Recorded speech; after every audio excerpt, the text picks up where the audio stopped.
concerns on an earning call. The labour pressures we are currently experiencing are largely unprecedented, said Summers. Besides reduced immigration, historically low unemployment, and sudden demand from an economy in rebound for raising wages. It's a direct result of the pandemic. The closure of the border and reduction in foreign worker visas has led to a tight labour market and the most rapid wage increases seen in a generation, particularly among the low paid. The current numbers at the border, therefore, while a political nightmare, pose an economic opportunity to business interests, and corporate interests have not sat idly by. They've started marshalling their resources to lobby Washington for change, especially on immigration policy. Wow, so corporate interests are actively lobbying for a change in migration policy. This brings to the forefront an important principle. Circumstances that may be pejorative and terrible for you, punitive and punishing, might be beneficial to powerful elites. For example, during lockdown, many people in low-paid were suffering, and yet I don't know how long it was froze for. I finally got an error from Prism. If it crashes again, I'm just going to switch to the backup through the YouTube app. Is it ordinary people, or is it to advance the interests of these powerful establishments? I'm not doing it wrong. I wish there was a better alternative to Prism. I might just go with Streamlabs. Try that out. Have turned to immigration reform to confront labour market dynamics. In meetings with Congress, the BRT has promoted its agenda of increased agricultural worker visas and temporary protected status TPS programs, the latter of which grants certain asylum-seeking migrants the legal right to work in the United States. The Chamber, meanwhile, backs the legislation, known as HR 16, which gives long-term recipients of TPS the ability to obtain permanent resident status. Odd that the same lobby group that helped Trump get some tax loophole stuff passed are now working on getting migrant visas more easily obtainable. It makes you wonder where these elite interests actually lie. Do they care about patriotism and MAGA and stuff like that? Or are there a set of corporate interests that sort of migrate all over Washington and all over the corporate map as the actual parasites, the actual aliens, the actual dominant force hovering above your life, parasitically and vampirically hoovering up your resources? While many refugees and asylum seekers are fleeing genuine disasters and oppression, others are seeking better jobs, a dynamic welcomed by major employers, especially those in agriculture, food services, slaughterhouses, janitorial work, construction and landscaping. BRT, plus the Business Roundtable, represents the chief executives of the largest businesses in America, and its board includes many firms relying on low-wage labour, including McDonald's, PepsiCo, Walmart and Yum brands. It's weird, isn't it? These are brands that we've all heard of, not like sort of obscure stuff. I haven't heard of Tyson Food, but McDonald's, Pepsi, these are sort of all-American brands, aren't they? They're sort of part of every parade, part of every Olympics, and very much pride themselves on their connection to America. And what is America other than the American people? Well, it looks like they are actively seeking opportunities to undermine American workers and the labour force before we even get into the nutritional benefits of their products. When it comes to the crunch time, you won't be crunching out because your teeth will be rotting and your gastric system will be being annihilated. Donnie King, the CEO of Tyson Foods, is also a member. This is too much like Don King and Mike Tyson. It's a confusing story. Tyson Foods are having a fight with Evander Holyfield Foods, but they bit a little bit of their ear off and it ended up in sausage. Meanwhile, Suzanne Clark, the president of the chamber, has cited wage growth as a top concern for her business members and has previously called for a doubling of the rate of legal immigration. Business lobbyists were quick to hail President Biden's decision last year to extend TPS protections for over 470,000 Venezuelan migrants, and the administration has since announced an extension for programs granted to nationals of El Salvador, Honduras, Nepal and Nicaragua. They're always like pretending, we gotta help these immigrants. These poor guys, it's a shame. You know that Trump wanted to put them babies in pages and his brother built those pages. Yeah, but Trump wanted to build a wall. But are you still building that wall? Look, shut up. We need cheap labor for McDonald's and Mike Tyson and Evander Holyfield Foods, as well as PepsiCo. And we also would like to feel very good while we're benefiting from that. God bless America. Business groups with a financial stake in immigration policy are also deeply entwined with the pro-immigration activist base. The National Immigration Forum and the League of United Latin American Citizens, LULAC, are prominent examples of this relationship. Tyson Foods was among the sponsors of LULAC's February legislative conference, which focused partly on the need to pass greater immigration protections for migrants. The event featured recorded messages from several Democratic lawmakers and a speaker featuring Health and Human Services Secretary Xavier Becerra. The National Immigration Forum, which has organised coalition efforts to expand TPS programs and other immigration reforms, similarly received financial support last year from Amazon, Tyson Foods, Walmart, the BRT, the Chamber, and Marek, the construction firm. Some pretty powerful American corporations here. Amazon, Walmart. I don't reckon, I know in fact, from the way that Amazon treat their workers across the world, that their primary concern is not, are immigrants all right? What their primary concern is, can we pay people the minimum amount possible? Hey, food. That being seen as so disgusting that our business model is affected. That seems to be 420, the way I get it. things operate. Tyson Foods in-house lobbyist, Nora Venegas. Is that the 420 that we know?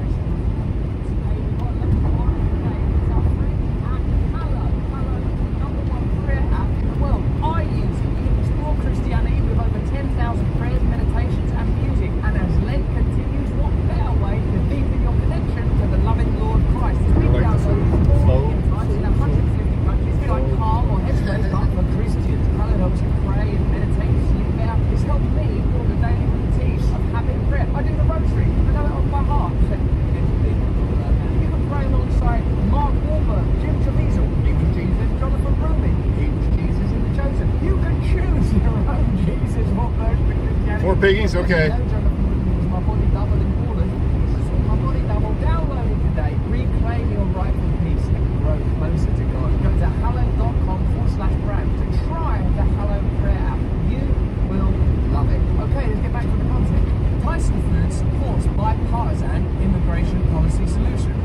Trying to make that like some friendly. What it's saying is, we don't care which party is in power, as long as the party that is in power supports us and not American people. We have massive plans to employ the world's poorest people and keep them poor. And should they be able to stay in America from changing their visas, then they will become the generation. Well, 2.5 hours to go. Then the next generation will fight For our next stop. Other place that we've torn up in a war. I doubt we're gonna make it that far. The wife had something to eat and drink, so she's busy shopping though. So I'm not. I'm looking at something. I'm watching you. I'm looking at something for Courtney. What the fuck do I need an invisible fence for? Oh, for that puppy? Yeah. This one's not, but I'm just... They rent that house though, don't they? Yeah, and this one can travel with other immigration reform leaders in 2021. The language in bipartisan leaders is all just a bunch of people exploiting ordinary Americans and trying to pretend it's fine. Whether our team members came as refugees or temporary protected status TPS holders, I would just get an Apple ID tag for them. provide them stability. Yeah.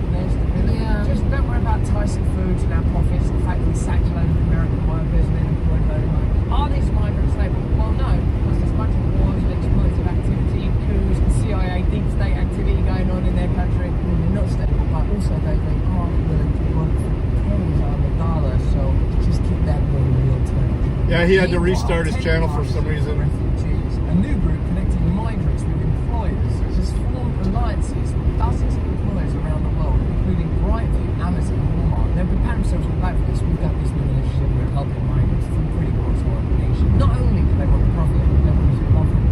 Tyson Foods in a 10th press release announced to provide 2,500 refugees. Brilliant. This is sort of a bit like Schindler's List, but with Schindler sort of making a load of money out of it and then not letting anyone go. The Tyson Foods scandal eventually blew out. The company said its executive misspoke and denied it.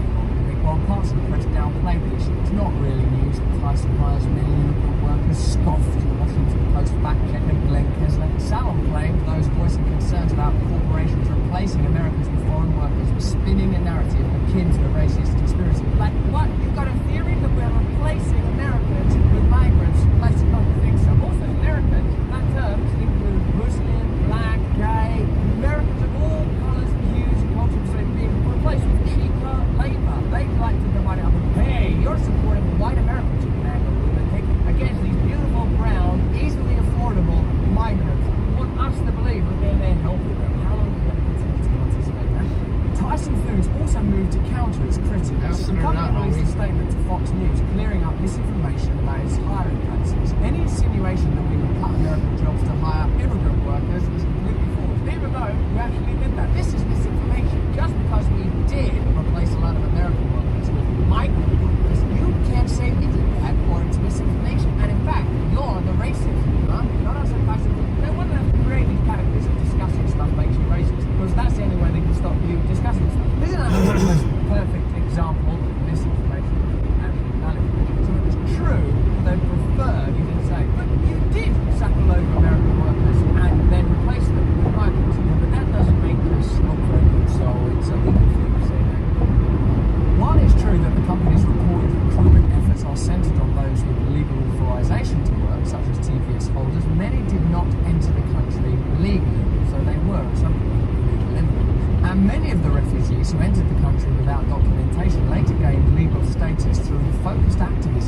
Jesus. funded immigration advocacy groups and business lobbying from interests such as Tyson Foods. It's out of the way just at the same time I bailed.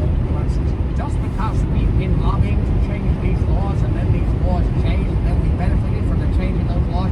Coffee brand coffee. That's misinformation. Also, just to make clear, and nothing to do with my time. Yeah, this is the hat you're going to get. The truth is nothing new. A lot of the anti-Trump rhetoric. I'm wearing.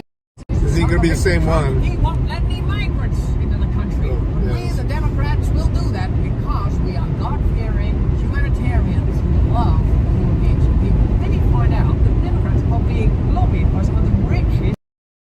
Yeah, much cooler. Much more expensive. Lower the wages. I don't know. This one was I got this one at Walmart. Do you think that the Democrats are allowing the No, I only paid $10 for it. because it's spent on getting them to change legislation in order to lower wages? So are they doing it because they love human beings, or are they doing it No, I put it on the wrong thing. money? And it is because they love human I put that beings. payment on. Banning lobbying. It's supposed to go on Google Ads. That would show us for sure, wouldn't it? Mostly, you know, they love human beings. Of course, he fucking probably copied Josh in that email. People all over the world, for us, seems to be a big part of their deal at the moment. People know beneath the imperatives of America's uncontrollable of American political life, I'm the gonna do that. perpetuation of I'm gonna wars do that, that cost Josh. tax dollars, the Where's the other denigration of Josh? ordinary Americans, the influx of cheap labor. Copy of this? Yeah, I don't know what the fuck he's talking about. These people and these institutions and their practices and their susceptibility to lobbying and where Says he can do it. and ensuring that ordinary people have the power, even if that's they don't even have the power to nourish themselves, or think straight, or unify with people of all cultures, colours and religions to oppose this establishment narrative. I'm beginning to think that the Democrats leave the border open Got alert. to fund foreign wars because they want you poor and uneducated. Are you live too? in the job market. They want you to own nothing but be happy. Pretty catchy slogan. Past the green truck. I was making sure it wasn't you. Pretty sure you're in California though. Video every week you can see, as well as joining us for interviews with brilliant guests and entertaining and learning about spirituality. Directly. Today, Yeah. client numbers, unrecognizable numbers.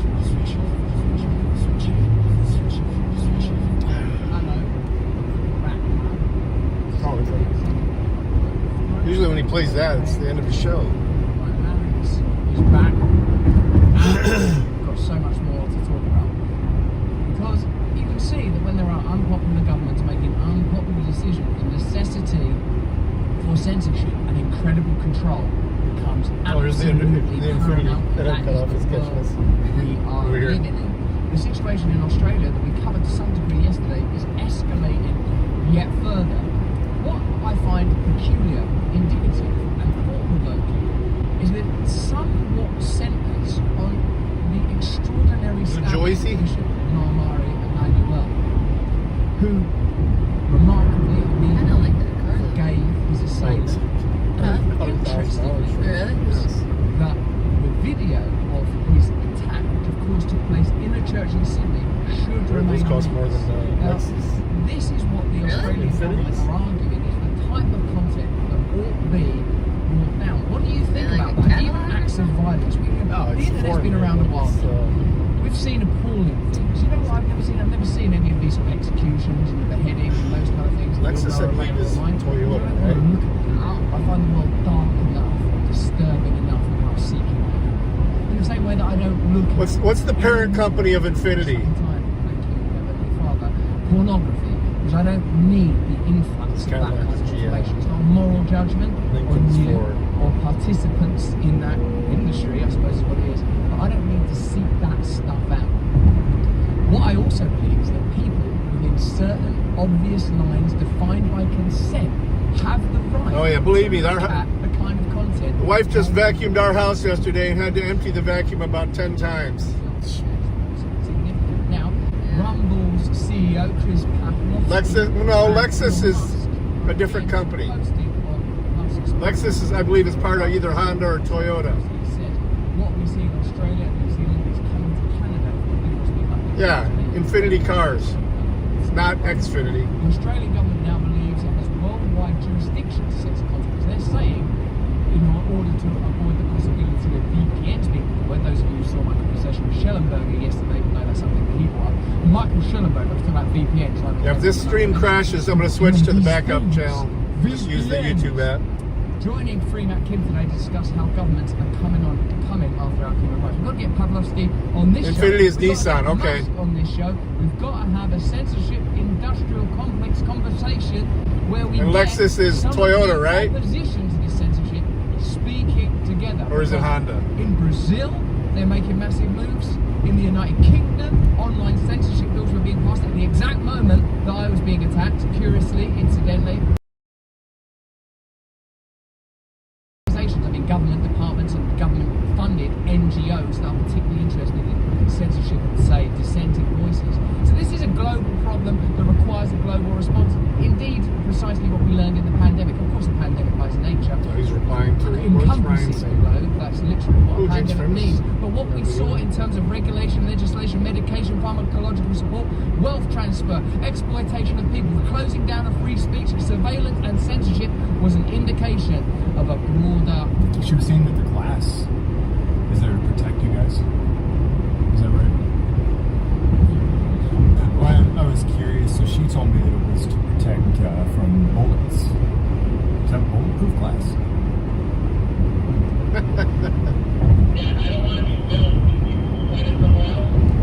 I'm sorry, what?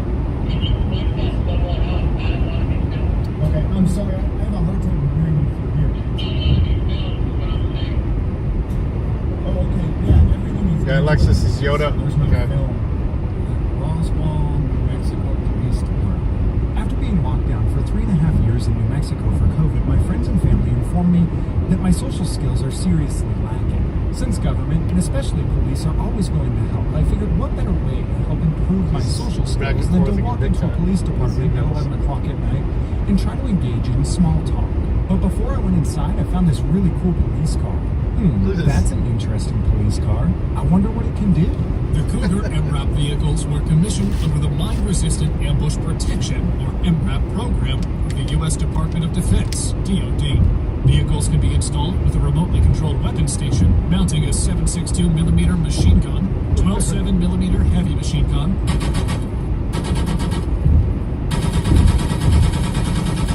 or a 40mm automatic grenade launcher. Whoa, cool. I bet that's to keep law-abiding citizens safe from bad guys. Anyways, let's go check out the police lobby. It turns out the key to losing weight and keeping it off is not in carbs or fat or even in probiotic-rich foods. Now, the end game of having a healthy weight, as well as more energy and a long, healthy life, comes down to a specific switch you can flip in your body to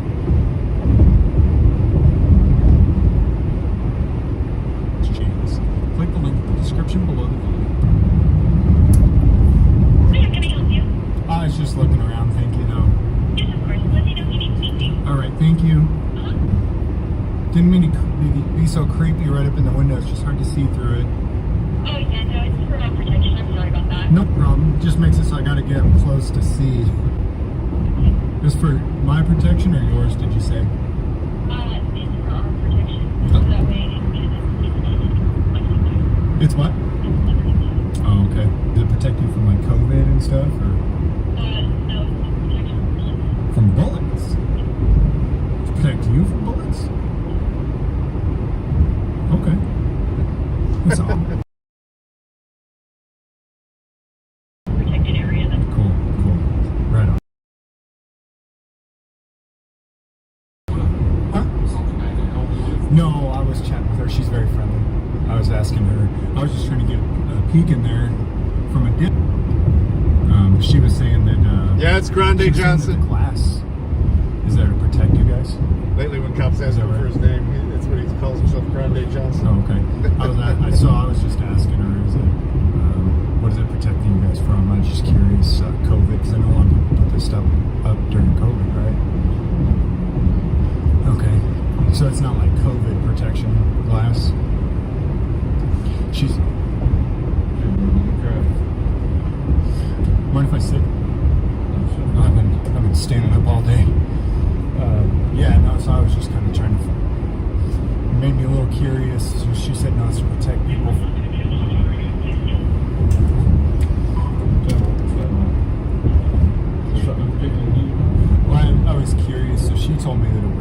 protect from bullets.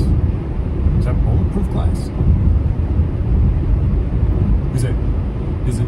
I'm just asking if it's bulletproof glass. I think that's what she said. Is that right? I'm just curious. What's the difference? Just, not sure. Like all of you guys are right now, I was so curious about this glass. So I got a hotel in Roswell and came back to ask again the next day. I also wanted to get the sergeant's body cam footage just so that you guys would have another angle to watch this video from. Huh? Thanks.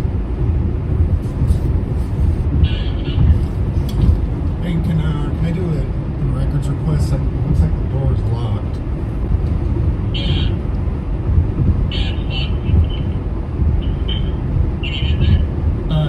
That's where I do a records request, right? What do you mean? Oh, the camera? I don't want to be filmed. Can you point it somewhere else? I'm sorry, what? Can you point that somewhere else? I don't want to be filmed. But I'm looking over there. But your camera is pointing at me. Good.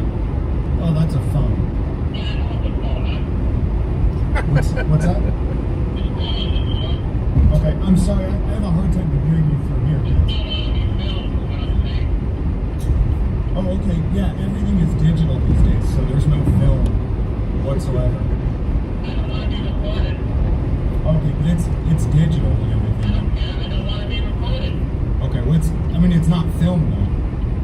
So it's. Recorded, film. I don't want to be recorded. Go in there if you need records.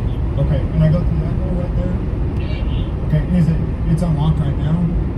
If you walk up to it, I'll unlock it. Okay, thank you. What was your name? Operator 281. Raider 281?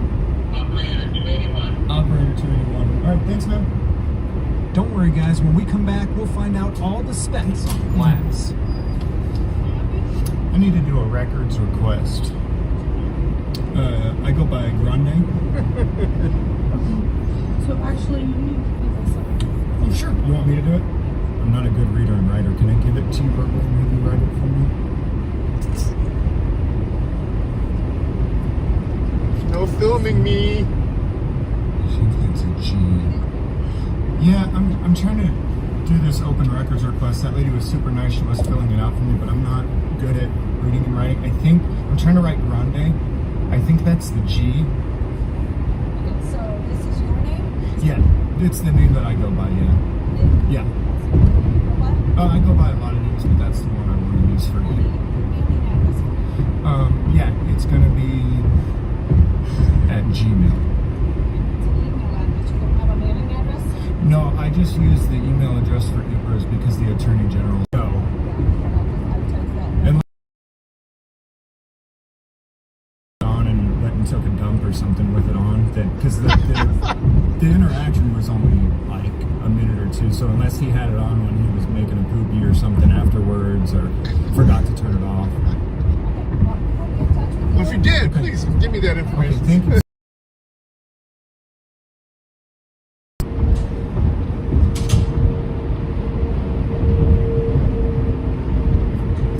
Oh, I'm James. Hi, James. James. I go by, my friends call me nickname Grande. What do they call you? Grande. Oh, okay, Grande. You seem pretty chill. I think we could be friends. You could call me that. Sir, I'm not looking for a friend. Last night I was here, and one of the people was telling me that this glass was for. I'm sorry, it's really hard to talk to you without looking at you. It's distracting for me. Okay, well, I'm doing my best. They told me it was bulletproof. Is that true? What kind of bullets can it stop? So is there anything that could penetrate it?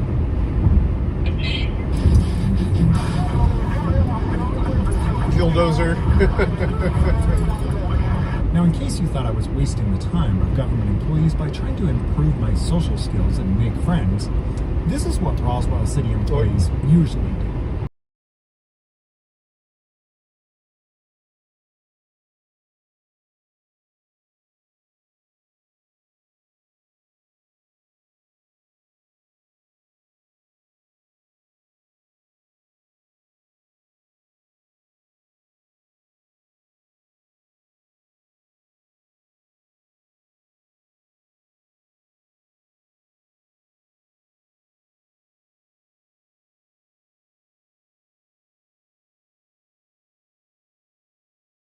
She turned around and saw him. Knew she was busted. TikToking? No, it was TikTok. Just chill. It's government. It shouldn't be taken seriously. Oh. That looks scary. Intense movers.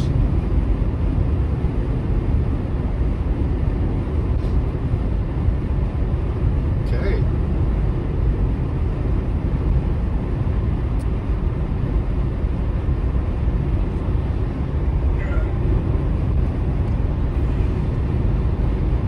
Any of you guys watched the draft? I completely forgot it started last night. Let's see if I can search NFL draft. NFL draft. Winners and losers from day one.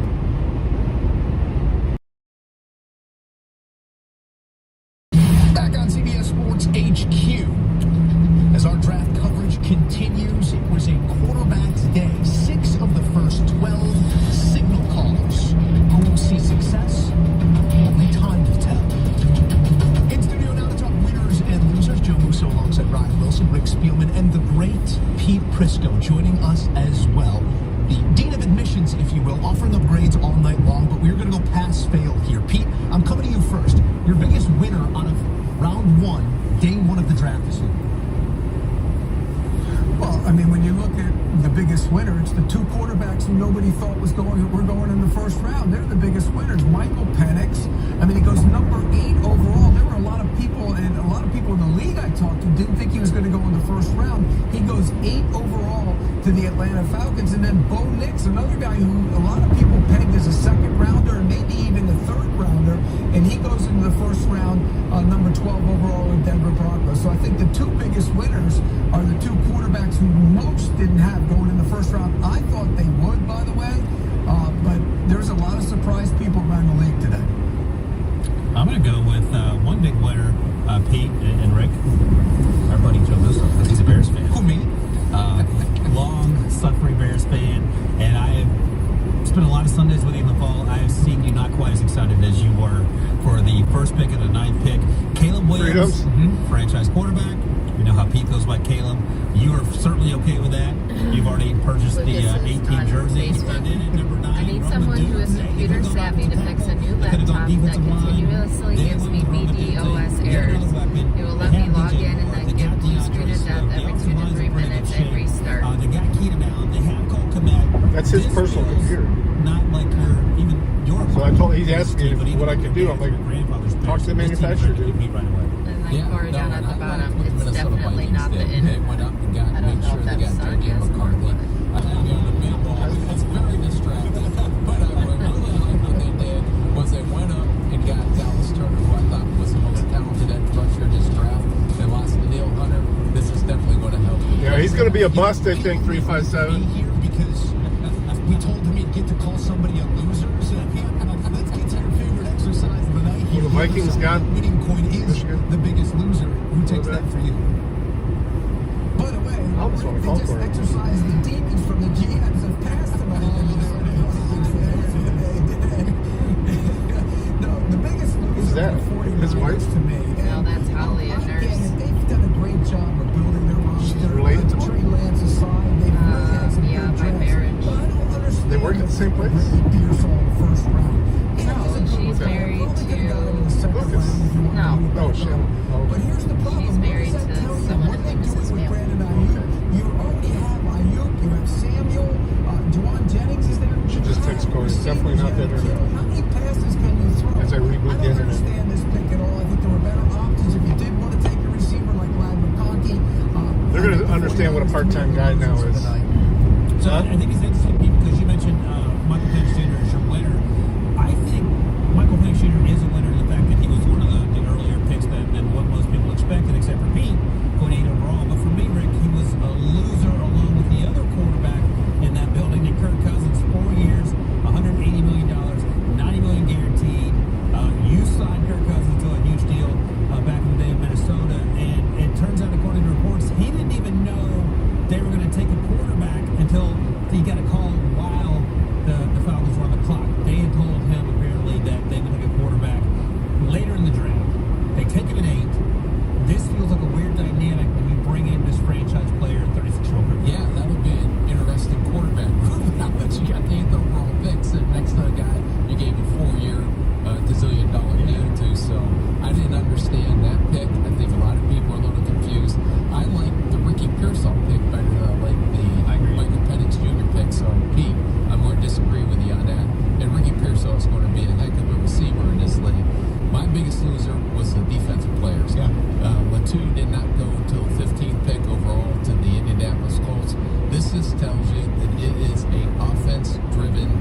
He's never gotten back to me with that information for those 2 emails either. All the defensive players, like last year, we didn't see the receivers go.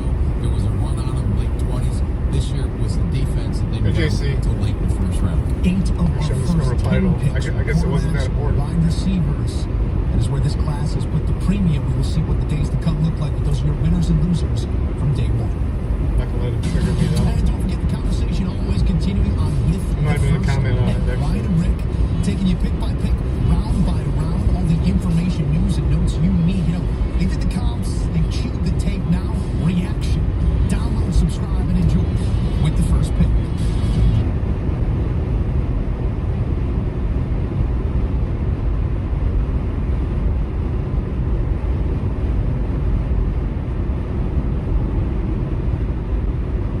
Not that urgent? Question mark.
A Detroit cheer. Immediately won a Heisman Trophy this past year.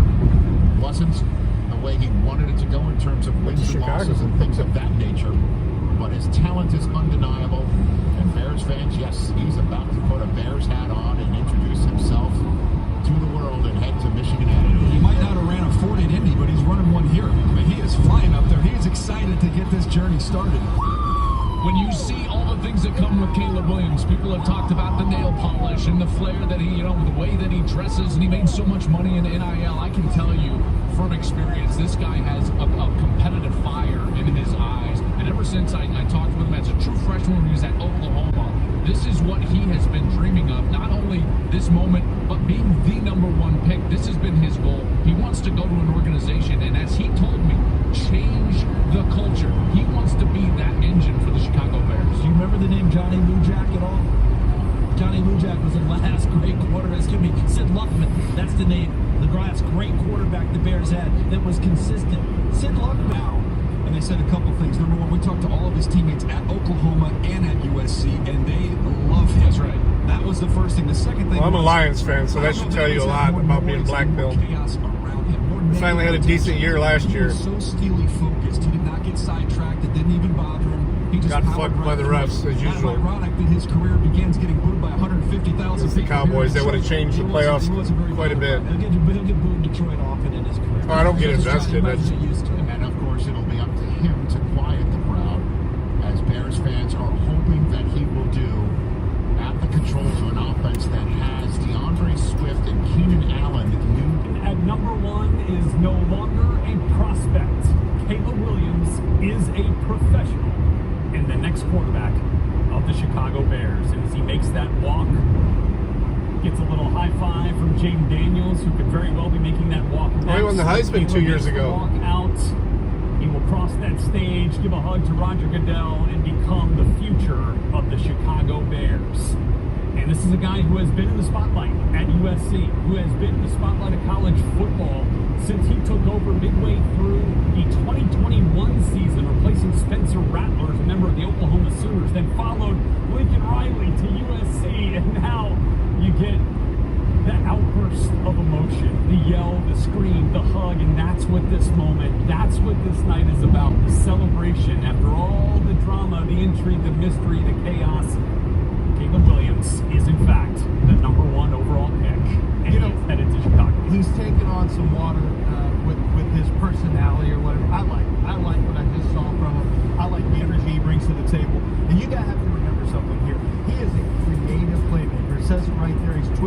a home run hitter.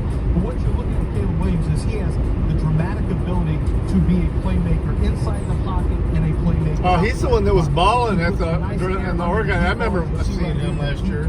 Is something that sets him apart. The elite arm talent, the ability to throw. He threw a bunch of picks in that game too. Not going to be something a quarterback coach likes a lot, but he can get away with it. He's got the ability to reset on the move and create a new pocket outside, or just blink while he's on the move, going left and right. And then finally, his ability as a dynamic runner. It says right here, and I happen to agree with this, his ability to not just win inside the pocket, but to get outside of the pocket and make big plays happen is something that really sets him apart. So Caleb Williams from USC, now to the Chicago Bears, is the #1 overall pick. Bucky, it is the easy pick presented by Bud Light. Yeah, I mean, look, this was an easy one. It was an easy one going all the way back to the fall. This was the guy that was presumptive QB1 of this draft class, going all the way back from the time he won the Heisman Trophy. And didn't have the year that he wanted team-wise, but you still saw the flashes on tape that separates him from others. Outstanding arm talent, great IQ, the creativity is there, and more importantly, he has the moxie and the clutch playmaking ability that every quarterback coach and offensive coordinator Fucking Tesla passes and then slows down. Bears have hit a home run on their quarterback, and they got to make sure What kind of plate is that? It didn't even look like a real plate. Over the last 2 years, he had 46 touchdowns for 1 interception. Of Washington. With the second pick in the 2024 NFL Draft, Washington Commanders select. Oh, the draft is in Detroit Quarterback, LSU. this year. So it is the reigning Heisman Trophy winner. Second out of the green room after his predecessor winning that award. Jaden Daniels is the choice of the Washington Commanders, DJ. This has just gone from an unwatchable offensive product to must-see TV. When you put this playmaker at the helm of this offense, going to be led now by Cliff Kingsbury. He did this the hard way, guys. This was not someone who just jumped on the scene in college football and took college football by storm. He earned his way. He got better. He changed schools. You talk to the folks at LSU, first one in, 5 o'clock in the morning. He's bringing wide receivers in there, using the virtual reality to be able to study coverages, study route combinations. All of that hard work culminates in a Heisman Trophy, and now he's the second pick of the draft. What I love about Jaden Daniels is that path that you just spoke about. I covered him when he was at Arizona State, and there was so much optimism and hope for Herm Edwards, you remember, and that staff. And then all of a sudden, COVID kind of derailed that program. That the Pac-12 did not deal with COVID very well. They had a half season. Their team fell way short of expectations, and he bore the brunt of a lot of that. We talked about the path. 185 pounds when you met him as a freshman. 207 now. Last year, Bryce Young, that was the big issue. But Bryce Young was water weight at 204. Jaden Daniels is a legit 207, 210, and has a chance to add more weight. Yeah, I know. It's the real natives don't hate this. Same with the Cleveland Indians, man. The reason they were called the Indians is because Cleveland was the first team to actually have a Native American playing for them. As I'm seeing, I guess, off camera, Kelly Hartung is standing by right now with Jaden Daniels, the newest Washington Commander.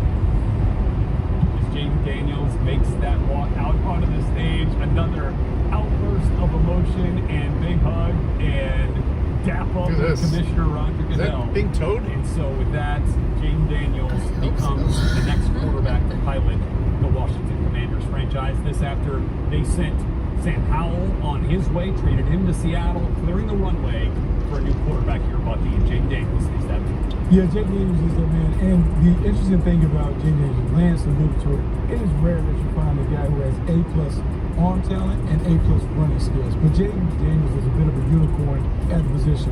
12,000+ pass yards, 3,000+ rush yards. And what I love about him is the steady progression that he made from his time at Arizona State through his time at LSU. Touch, accuracy, timing, he displays that. No banged on about hitting out of the pocket too quickly. I think if he just sees an opening, he wants to go get 25 yards. And often he does. And that's the thing. And I don't think it's, if you really watch him, he can get through progressions. He can go 3, 4 deep. He can get all the way through his progressions. He can sit there, get his feet the way he needs to. I think, throwing outside the numbers to me can be a little bit of a problem. And sometimes pushing a deep ball will come up a little light on the gas at times. But I love his command of the offense, and I love the way he gets himself protected at the line of scrimmage, which is a very underrated skill for quarterbacks coming out of college. He commands the field like an NFL quarterback. Like, that's what I was really, yeah. He does. I didn't think that's why you're in the lead team. You were up on these buttons. Listen, he said highly. God, come on. This is all been on be happening Here between comes the Arizona Tesla. teams, or they might stick and pick, but at least we're about to hear who the latest New England Patriot is. With the third pick in the 2024 NFL Draft, the New England Patriots select Drake May, quarterback, North Carolina. So it is the 21-year-old from Never North even heard of him. Carolina that is going to New England. As we all know, in 2021, the last time we saw 3 quarterbacks taken in a row to start a draft like tonight, the Patriots chose Mac Jones 15th overall in that draft. Excellent rookie season for him. He did appear in the Pro Bowl that year. The next 2 years devolved. He is now in the Jacksonville Jaguar quarterback room backing up Trevor Lawrence, meaning this is Drake May's future in New England, the kid from North Carolina, coming to the AFC East where Josh Allen resides, and that is a kid who he idolized. It's a quarterback he idolized growing up. Here he is, the New England Patriot quarterback, 3rd overall, Drake May. Well, fellas, it feels like for 2 decades everyone was chasing Tom Brady in that division. Now everybody's chasing Josh Allen, and they got a big, rugged, physical, athletic quarterback in New England now. It's going to give them a chance when they find themselves in some of those high-scoring affairs. This is an unbelievable athlete here, and Drake May. As we go, How we feeling, Bucky? So there it is, chalk. Sorry, let's have it. I mean, I'm a Tar Heel born, I'm a Tar Heel bred, and Let's go. I need more enthusiasm. But I mean, I'm just really excited. A triple trailer with his hazards on. Yeah, right. And then when you look at the tape in the game and what he did in North Carolina, but did he live up to the expectation in terms of the team? But this dude is a stud. Big time arm talent, big time playmaker. The comparisons to Josh Allen, to me, are real. He is the prototype at the position. Size, arm talent, IQ, personality, leadership skills. He has it all. The only thing Who's that Bart has her own podcast? experience. And the inexperienced leads to some inconsistencies. But if you iron that part out, you're talking about She smokes, sit there and smokes cigarettes on it. You gotta have that fit check before you're on the ISO cam walking down the hallway, right? Make sure everything was right, but yeah, I'm with you, Drake. There you go. It doesn't matter now, man, because all that matters is what you do when you get that New England Patriot uniform on season and now in Drake May. So, Lance, tell us what we love about the UNC QB. He's a trace. I don't know what Carson Street is. Quarterback, size and athleticism. He's got the big arm, unquestionable arm talent, without question. I think the other thing that really stands out when you look at Drake May is he's fearless. He's got guts. Now, as Bucky mentioned, sometimes that turns into mistakes, and he's got to get that under control. But you'd rather say roll than go, as they say about a quarterback. And he's I don't know what that means. He's got good touch and accuracy on the throws into the end zone. I think that's something he really needs to work on the short stuff, not going 100 miles an hour. But he's also a creative player. He's a guy when he gets outside the pocket, he is physical as a runner, but he's not afraid to try to find a creative avenue to get the ball out. I just mentioned the mobility. I mean, it's a big part of who you have to be in today's NFL. You've got to be mobile enough to not be a statue, and the teams recognize that they're going to get hurt if they blitz you and they miss. If you come at the king, you best not miss. Well, that's what Drake May is hoping to show some people there in New England. But he's going to need time. He's going to need time. Yeah, he's going to need some time, just because the industry is like, in the last 3 years, he's only played football for 2 seasons. Is that one of the first questions? Okay. I see him how he didn't get much time as a freshman. Then he played the last 2 years at Carolina. So With more than 80 bars and restaurants throughout the South Side Flats, Carson Street offers a variety of dining and nightlife, from top shelf whiskey selections to wide selections of beers at the tap room. Sounds good. Half into their clock. What is the famous street in Pittsburgh? In the 2024 NFL Draft, the Arizona Cardinals select Marvin Harrison Jr. There you go. Wide receiver, Ohio State. Well, a Maserati is about to hit the showroom floor here in the Motor City. Marvin Harrison Jr., one of the more talented quarterbacks quarterbacks ever at Ohio State. It's great American Quarterbacks. His way out here on a draft Called him a night quarterback. He's a fucking wide receiver. Arizona and Marvin Harrison. Led. It's Great American Main Street. East Carson Street features 15 blocks of Victorian architecture and was named a National Historic District. Boutiques, restaurants, art galleries, theaters, live music venues all within walking distance. You can also get a tattoo, dye your hair purple, and hoist a yard, making for some of the best people watching around. This is a #1 wide receiver this year. And we're a house divided 3-5-7. I'm not an Ohio State fan. I'm a Michigan fan. That's right. This is an X that comes to life and is an X factor. And Kyler Murray has to have this guy in order to get this offense. Wife grew up in Ohio. I did. She said Kyler Murray's our quarterback. Give him some people that give him a chance to make those plays. Marvin Harrison does it, by the way. He didn't run the board. Yeah, they called him a quarterback. Why? He was training to be a football player. That's exactly right, and that's what he is. Let me take you guys back a couple of years. You guys all know he's taller than his dad too, I think.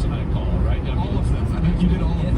I think you missed the Youngstown. Well, these trucks got their hands on. We do our best. There's no doubt. You even throw the Maserati, Rich. You know, so you've been listening. That's by the way, Gus is from the D. So, guys, 3 years ago, he's a true freshman that's having a hard time breaking into the wide receiver room because it's Chris Olave, Garrett Wilson, and Jackson Smith and Jigba. And I would ask those guys, amongst the three of them, hey, who's the best among the three of you? And they would all look at me and say, oh, no, he's the best one. Marvin Harrison Jr., who wasn't even on the field yet, he proved it in that Rose Bowl, you remember, against Utah as a true freshman, and he's been the best receiver in college football ever since. Yeah. That's how you pronounce it. I know your French isn't all that great. Listen, I took advanced French. You should be able to pronounce that. How was I supposed to know it's fucking French? Because it's spelling? Q-U-E. At some point, Tony has up on great players. Players over picks. Yeah, players over picks. And going on with that, the match with this okay. made a lot of sense because to me, Marvin Harrison Jr. is very similar to Larry Fitzgerald when Larry Fitzgerald was coming out. Meaning he was really? a pro from day one. Polished route runner, great ball skills, and pass catching ability. Just has the ability to man the position like he's #1. He is everything that you look for in a wide receiver one, and I think he's going to have a lot of success in it. Yeah, I mean, clearly. Well, living in the Toledo area, it's pretty much half and half, though. It's because it's right on the border. You get a lot of Michigan fans in the Toledo area. And that's where that craft comes in, right, Buck? Yeah, when you have a dad. But I grew up right outside of Ann Arbor, so just imagine right between Ann Arbor and Detroit. Been like since he's been little, since he's first started playing the game, he has all of this stuff. And I think the advantage that he may have on others, when he steps into the NFL facility, it won't be too big for him. He knows what it's going to be like. He knows what he's stepping into. I've kind of said it. He's got a lot of that smoothness and body control that we saw from his dad, but in a much bigger frame. I had a chance to watch him twice in person. First time I saw him in person, he made arguably the greatest catch I've ever seen in a college football game. It was on like an out route or an out. Oh yeah, for sure. That's why they call it the game. Where he got like the foot you wouldn't expect to come down inbounds, just inbounds. I didn't believe it when I saw it. It was so ridiculous. To most fans, that means more than anything, more than championships. Yeah. For the Buckeyes. I don't care about nothing else. He's just an absolute stud of a player. You lose every game that year, and as long as you win that one. That's why Ohio State's coach's job is on the line if he doesn't pull it out this year. I honestly thought they were going to can him after the three in a row. Davis has that dog. Marvin Harrison Jr. doesn't have as much dog. But the problem is that I have with that is just go watch. I don't think he has a chance though because Harbaugh went to L.A. He had X production, which is exceptional. With a much lesser quarterback this year, he had like very similar production and more yards on the team touchdown. Michigan's offensive coordinator, I mean, literally coached most of the games this last year anyway, and he's the head coach now. The quarterback is he's just productive. In 2 losses against Michigan, because all the Harbaugh suspensions. He had 120 and 118 yards against Jim Harbaugh. They're both losses, but touchdowns in both of them. That just goes to show you that he's We should have brought our hiking boots. He had. I don't think so. You better believe that. You want to go hiking? And he has. I didn't bring my hiking boots. So the coach coach of the championship college team in Michigan is about to make his first choice as a Chargers FC. I see what you did. Thank you, brother. With the fifth pick in the 2024 NFL Draft, the Los Angeles Chargers select Joe Alt, going over there at like 5. Notre Dame. So they do take the left tackle from Notre Dame, even though Rashawn Slater is their all-pro. But for the moment, let's give Joe Alt his flowers. Well, Joe Alt went from a tight end to a tackle within 2 years, was the 5th pick in the draft. I think he'll be okay moving from left tackle to right tackle. He'll be able to pull that off. He is extremely long. You saw the dimensions. He's almost 6'9". This is Jonathan Ogden type height at left tackle. Length and range. You can't get into his chest. He does a great job of keeping his chest clean. You can't overpower him that way. In the run game for a big guy, he can roll his hips, get low, and create a lot of movement. I was going to get over because he got over. Level, which This guy trying to pass him on the right. In this offensive system with the Chargers, he does that as well. They are going to protect Justin Herbert, and they are going to give Justin Herbert a running game. 2 areas and 2 issues that have been there for the Chargers since he entered the league.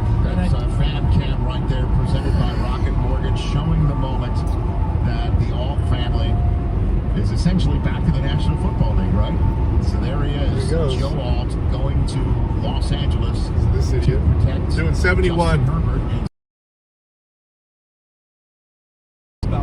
I mean, staying on the fucking road. I think, Joel, you were anticipating that if this pick somehow in Arizona passed on Marvin Harrison Jr. and gotten out, that might have been the wide receiver that would have been discussed right there. Because Jim Harbaugh saw him for those years at Michigan. We had talked about him as kind of that wire-to-wire number 1. There was some late chasing late of love on the streets there, but it is all going to the Chargers. It is all is an extremely safe player when you look at the pedigree he's had as an NFL tackle. He's got size, he's got athleticism, the length, as you mentioned here, as you see right here, range. What they mean by range is the ability to set out, catch those speed rushers. What's really, I think, also impressive about him, he probably thought he was in the lane. He does a nice job of getting the pad level down. Look at that. Had to pass everybody to exit. So, a lot of times with taller tackles, they have a hard time getting the pad level down. They tend to get stuck on run blockers. He's a Notre Dame run blocker, meaning they get that and they get the pad level down. And Joe Alt is one of the safer picks in this draft, and I think. How would you like to be called a safe pick? You're saying right now, that doesn't sound as perfect, does it? Front, and then we're going to let our quarterback have it, maybe a little easier. We're not going to make him carry all the load. But this is the most transparent pick that we could ever. Yes. Transparent. That's not even better. Jim Harbaugh takes over. He's always utilized the offensive line to really set the foundation for his rebuilding projects. He did it at Stanford. He did it again with the 49ers. And he did it in Michigan winning the national championship title. There's no way that he was going to deviate from the formula that's been so successful for him. He goes and gets Joe Alt to now go to Rashawn Slater. They now rebuilt this offensive line. He wants to make the game very easy for Justin Herbert. They're going to run the football, and they're going to lean on their franchise, their superstar quarterback, to just make plays when they need him to make plays instead of just draining everything out of them. The Chargers are on their way to building a bully because he believes that bully ball works, and they should just draft him. Certainly was not successful. With the 6th pick in the 2024 NFL Draft, Giants. the New York Giants select wide receiver LSU. So they do wide receiver from LSU, just like back in the day, Odell, and it is Malik Neighbors coming to the Giants' fold and bringing his remarkable dynamic style of play to the NFC East and an offense that currently will be quarterbacked by Drew Lock until Daniel Jones is healthy, as it currently stands, as he walks to the stage. We got an hour and a half, Brian homie. Daboll before Don't last year's draft. I said, what do you need to get accomplished? He said, we might be the slowest team in the league. We've got to get faster. We've got to get more dynamic. They made an effort with that last year with Jalen Hyatt, big-time speed they've added, and now they get the most electrifying wide receiver in this class. Not the most polished, but a big play waiting to happen. That can be throwing the ball 60 yards down the field. That can be literally hits. And he came out and was dynamic right from the beginning under Brian Daboll. That fits perfectly in terms of who they are, who Brian Daboll is as a head coach, and what his team needs if they want to start getting back on that mission to try and win the NFC. You see that competitive. I played most of the defense, so I didn't get hit much. I did most of the hitting. Just the urgency that he has in creating some of those big plays. DJ, you said during this project he's got like a jetpack on his back. Well, one of those guys like that, you know you've been hit. Down the field, or he's got the ball in a screen tunnel. And please let the Giants and the Jets do some preseason scrimmages, because we're going to have a necklace off between Leak and Sauce, and they'll go at each other every day in the practice field. It's called the Snoopy Bowl every single year. Yeah, but I want them to have some of those practices and get at it. Last thing, and I think this is this guy's so talented. I mean, his gliding speed, he's got incredible speed, but the way he glides on the field truly sets him apart, because it disguises his incredible speed. I think what we have here, what we're looking at right now, is a player that there could be a little lower ceiling, no floor with him, because he's not as polished as Marvin Harrison Jr. But what pushed him just past Marvin Harrison Jr. in my ratings bucket was the fact that he has elite speed, elite competitiveness, and there's not a lot of things he doesn't do well. What I really love, he can work for the slot. And I think that is a big weapon to work with the X, Z, the slot. He can work any of those wide receiver spots. Go. Great one. He has all the competitive fire and instincts that you're looking for in an elite playmaker. When you turn on the tape and you watch him, you can run every route in the book. He's terrific with the ball in his hands as a run after catch guy. And he just has this ability to turn his game up a notch. He needs to. The comparison to likes of DJ Moore is real. This is a big time playmaker, one that'll make the game easy for Daniel Jones, because he can turn those short passes into big games. Sure. And the polish isn't quite there as a route runner has to need him to be. They run in space a lot at LSU. But man, when you see what he's able to do with the hips, the feet, the suddenness, the burst, his ability to accelerate from 0 to 60 is almost instantaneous, and that's something to me. That's not late again. That's another slide. They called it against Texas A&M. You're going to see it. You're going to see a lot of them. You're going to see a lot of them. But really, he was so much more effective from the slot. But he can work outside. And another factor that I really think goes really under discussed with Malik Neighbors is you talk about his speed and suddenness, but he is a competitive contested catch guy. He is going to body you up, put you on his hip, get the arm extension, and he's going to go get, you talk about dog bucking, the dog stuff shows up when it's a 50-50, and he's got that dog in the 50-50. Later, 357. With the 7th pick in the 2024 NFL Draft, the Tennessee Titans select J.C. Latham, tackle, Alabama. Well, we had tackles go at 5 and this was a glaring need for them. Will Levis needs some help, needs some protection. They were tied for 28th in sacks allowed last year. Latham is a mammoth human being. Played at right tackle there. He's also played inside at guard. I believe he'll be in left tackle in the NFL, Charles. The upside with him in terms of what he can become, big-time recruit, big-time talent, I think there's still more there for him. He's like those things at the airport. He's an APM, automated people mover, right? But here's the other part. Bill Callahan was the coach in Cleveland when they drafted Jedrick Wills. Dude, this commentary is horrible. Tackle his college career. Automated people mover. Tackle. Bill Callahan is now the offensive line coach for the Tennessee Titans. If you're talking about converting a guy from right tackle to left tackle, and they were going to do it last year, but Michael Proctor was there, and they decided to do J.C. Latham. Guess what? He's going to make the move now under one of the best offensive line coaches in NFL history. Well, they needed help up front. There's no doubt about that. This guy, and he is athletic. It has been for a long time. Could dunk a basketball in the middle. Oh, here we go. He's got the back serve. Hey, Matt. Wow. Raj is wincing up there. Oh, my goodness. Okay. Let's all take a breath. I think he's okay. Let's. Stretching. My neck's stretching right now. She might have to come out early. My next note literally was it can be a little too aggressive at times. J.C. Latham is incredibly powerful. When you watch him on tape, though, that does not prevent him from getting out in the pass setting. But we'll get to his Exos in a second. I think what this does for Tennessee is this is a team that has been built on the running game for years and years. Chris Jones, even when BY was there, you go to Derrick Henry for years and years, and that is who they are. And if you ask Will Levis to do too much, I think it will regress on you. If you protect him with a running game and with pass protection, which he can do both. But if things don't go well, he's got full potential to He absolutely does. I think to me, this is Rand Carthon putting his stamp on the team.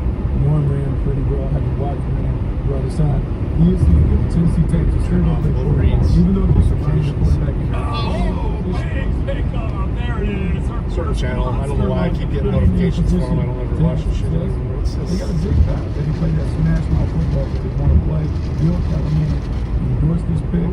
J.C. Latham is there just because the offensive line coach said, hey, we want to make sure they can dominate the attack. Second offensive lineman off the board is J.C. Latham, who had really been making, it seems like a push, at least through draft buzz in the last couple of days and couple of weeks. So much so we thought he might end up being the first one off the board. What do we love about it here, Lance? What we love about it is he's got strong. Yeah, I know. It's supposed to be in the 80s Sunday, too. You're probably not getting away once he sinks in. I like the fact that he can anchor up. You see him get wide with the base, unlock the hips, the knees, the ankles.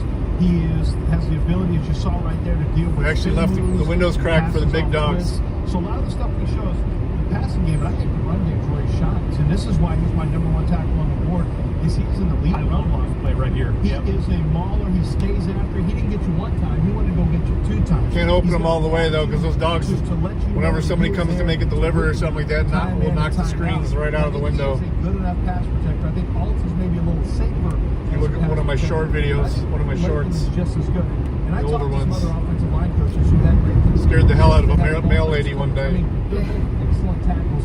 And good news for you, if you need a tackle, this is a great draft. But Rick having only one more pick on day 2 in the second round, I think that really, when you look at where the tackles are going to go here and how much talent that wide receiver is available in the second round, yeah, it makes more sense to play it this way. Offensive line value better now, whereas receiver value much better than offensive line value top of round 2.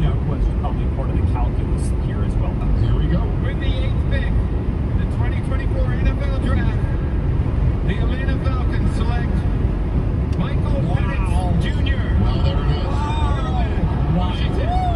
That is the first surprise of the NFL draft, to say the least. The 4th quarterback off the board is Michael Penix Jr. He is a top 10 selection, and he is going to the place that just made a very expensive investment in a veteran quarterback, and it's kind of wild that Kirk Cousins arrives in Atlanta, he signs in Atlanta, he leaves Minnesota to go to Atlanta. Minnesota is sticking around, and with this selection, having J.J. McCarthy get one more pick closer to them with the Bears on the clock, the Jets after them, and there is the Vikings. But again, placing that aside, Michael Penix Jr. is going to Atlanta. And this is a huge arm. You see Joe Flacco's name on the bottom. The way the ball spins out of his hand, it is very reminiscent of Joe Flacco. And you talk about Justin Herbert just spinning the football. It is ridiculous with his arm strength. This is from the Texas game, attacking over the top down placement to Roma Dunze down the field. Beautiful ball. Again, outside the numbers. How did he get picked ahead of fucking J.J. McCarthy? That's crazy. And when you need to fit the ball in tight windows, watch him beat the safety with this throw. Again, it looks like he's throwing a Nerf ball. Yeah. He has got a ridiculous arm. Now, there's injuries. That's something that some teams were concerned about. His 4 seasons in Indiana all ended in injury. The last 2 years. He's been healthy the last 2 years, and he's played out of his mind. But this is fascinating because we were talking about he's a little bit older. Yeah. Do you want to get him on the field? He's not getting on the field with Kirk Cousins in that contract right now. Well, I'll tell you, when he gets on the field, all right, you said he throws a great deep ball. I would agree. He throws the best deep to intermediate pass in this draft, but it's more than just a throw. It's a pass. The ability to pass the ball with leverage down the field, when you watch him, everything is always away from the defender. We talk about 50-50 not against situations Michigan. with wide receivers. Well, he gives Hit you right ahead of him a couple times. Because the ball is always in the proper spot down the field. Hey, Brandon. And I think that's an incredibly rare trait. He's got long arms, big hands, and he spins it as well as anybody. When you just look at a guy that takes the ball and is in the pocket and controls the game from the pocket, there was nobody better in this draft. The Atlanta Falcons select Michael Penix Jr., quarterback, Washington. Let's go. Let's go. Check out the fam cam presented by Icy Hot.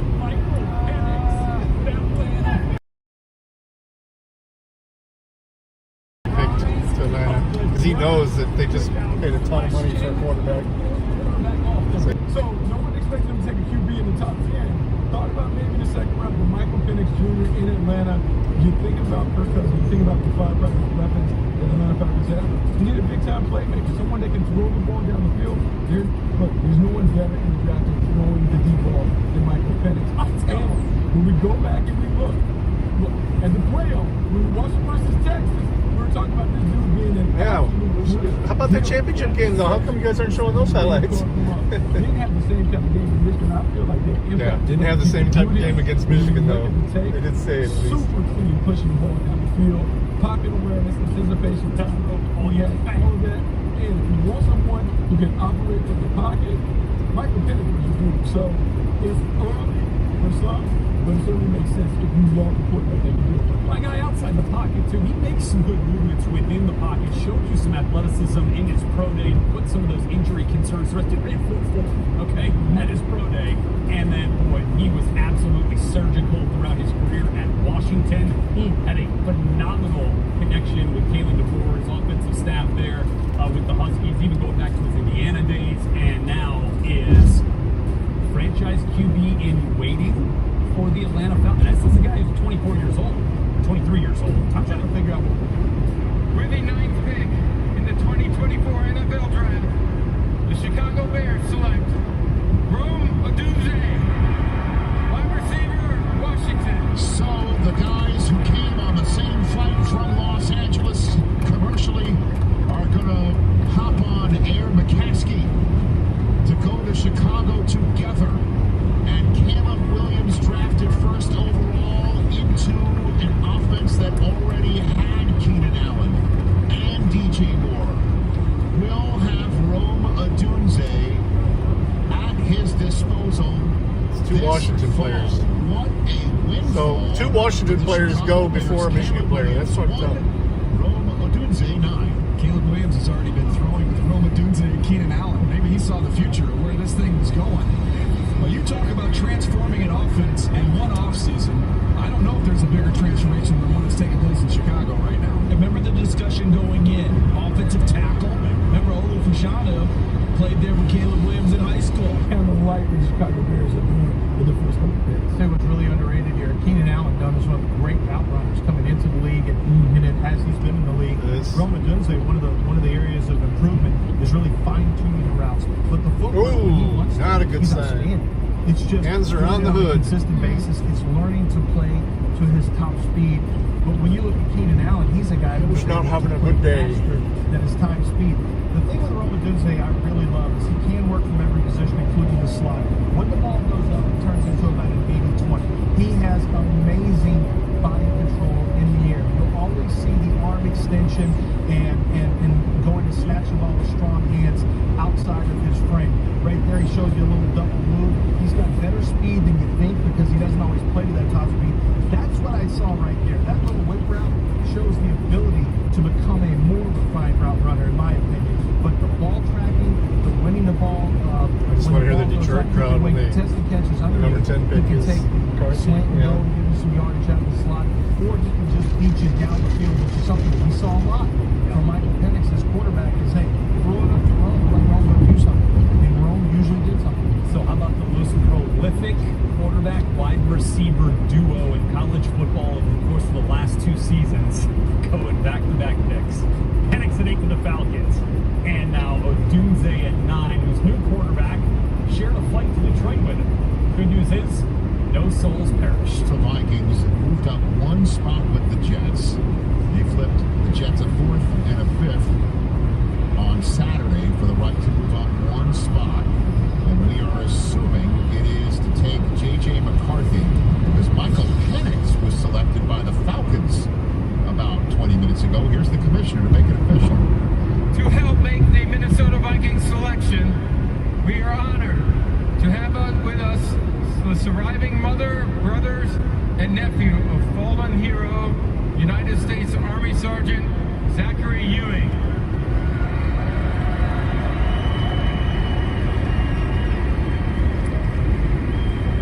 Zachary died after a battle with cancer, a cancer that was discovered after he was injured during his second deployment salute him and thank his family, survivors, which offers care to those grieving the loss of a military loved one. I'm now going to turn this over to Sergeant Ewing's nephew, Asher, who will announce the pick in honor of his uncle.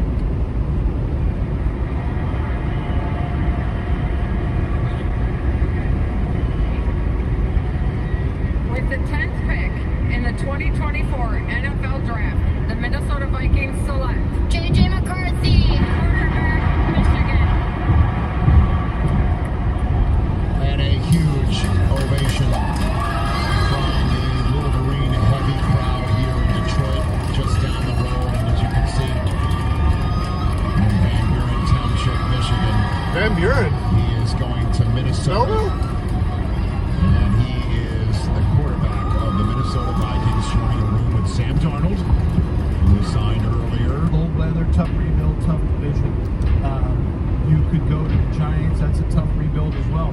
He goes to Kevin O'Connell's offense, this is tailor-made. And the thing that really stands out about J.J. McCarthy, he's got to start with intangibles.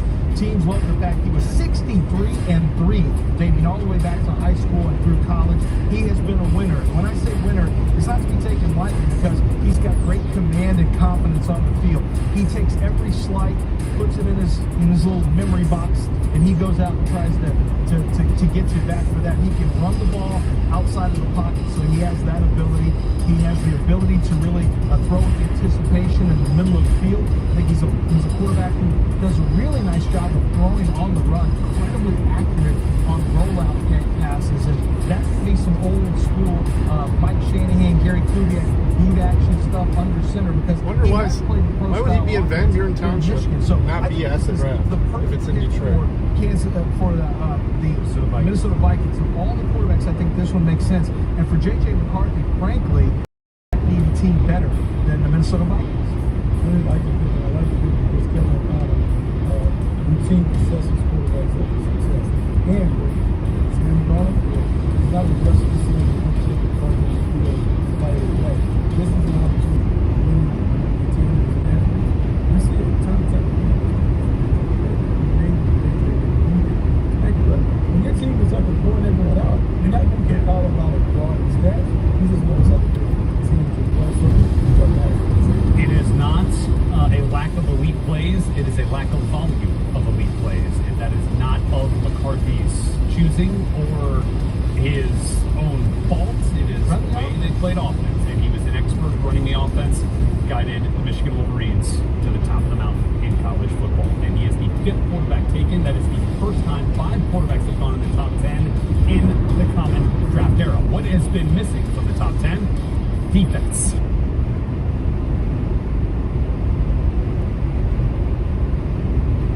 To the Jets pick, this may be the greatest moment of my entire This is it right now. This is awesome. With the 11th pick in the 2024 NFL Draft, the New York Jets select Olu Fashanu, tackle, Penn State. So they go in the direction of protecting Aaron Rodgers rather than handing him another weapon to throw to. Yeah, they went out and got Tyron Smith and Morgan Moses. Those guys are both 33 years old. This is the left tackle of the future. So Aaron Rodgers is going to play again? I thought he was going to retire. Left tackle. Especially if he would get on last year's draft, he would have been a top 5 pick. He was coming off a monster year as a very young player, decided to go back to Penn State. You see the anchor and the power, a pure pass protector. You want to try and hit him with a counter move, he can redirect and put the clamps on you. That is his calling card. In the run game, you want to see him be a little more consistent. It was more seal and wall off than really power guys and finish guys, but there was improvement in that area in 23 compared to 22. Remember, they picked up Tyron Smith, always has injury issues. You get this kid for the future, and the future may be 2024. It's Fashion Week in New York. With the 11th pick in the 2024 NFL Draft, the New York Jets select Olu Fashanu, tackle, Penn State. Position, wrong player. There it is. There it is. So Olu Fashanu from Penn State is the 3rd offensive lineman off the board.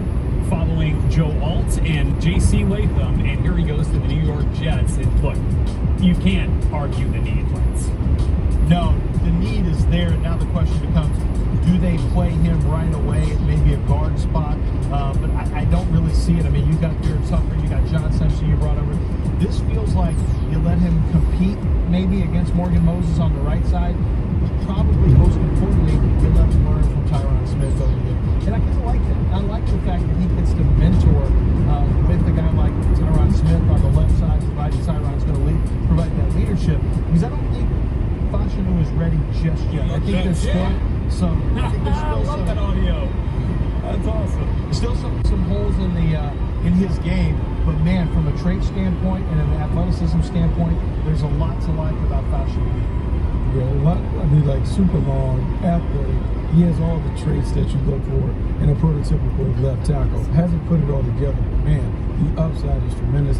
And the New York Jets offer a unique situation where they don't need him to start right away. He can sit and learn behind some established vets who've had a lot of success in this league.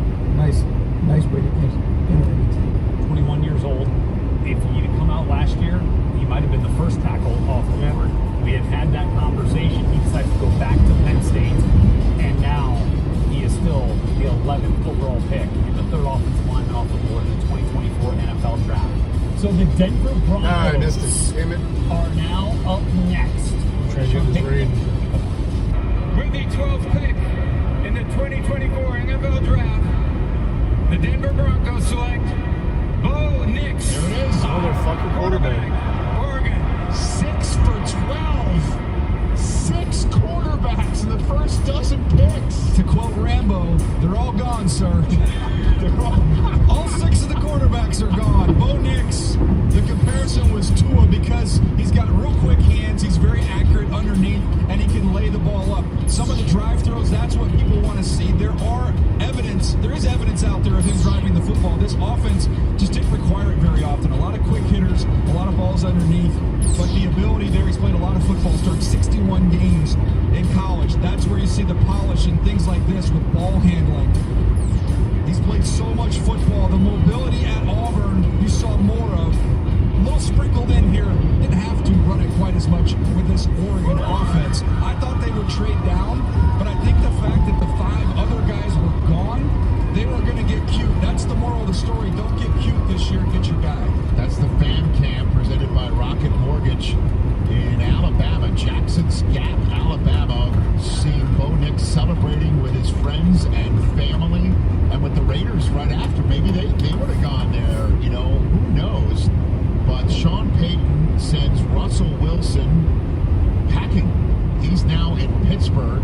Damn, they're old at 8. Are you kidding me? A couple days after they acquire Zach Wilson via trade, and we all know Jarrett Stidham is in their quarterback room, and that's the way they're going to go into the season with a monster dead cap number hanging over them over the next couple of years that they're paying off from the Russell Wilson trade and the Russell Wilson contract, on which Russell Wilson played a grand total of 0 downs for Denver. 2024 NFL Draft, the Denver Broncos select Bo Nix.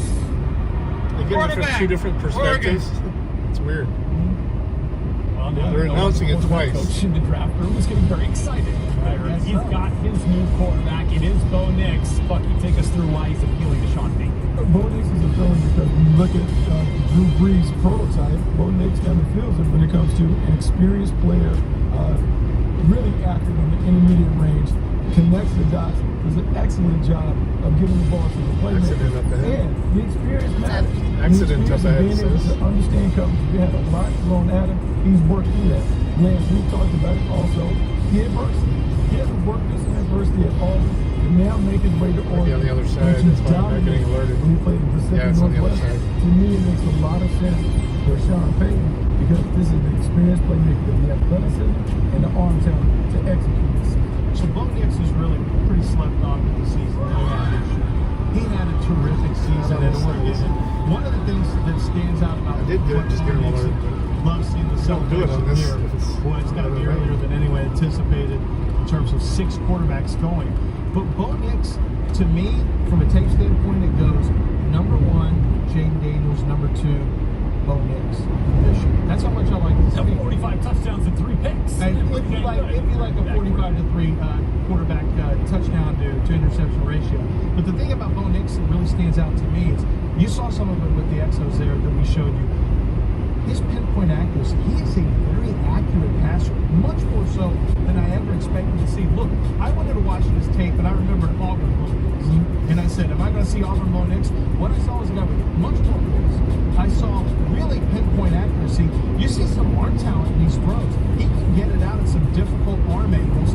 And Bo Nix, in terms of the A to B throws, getting the ball where it needs to be on time and getting it there accurately with good placement, there's no question that's something he really shines at.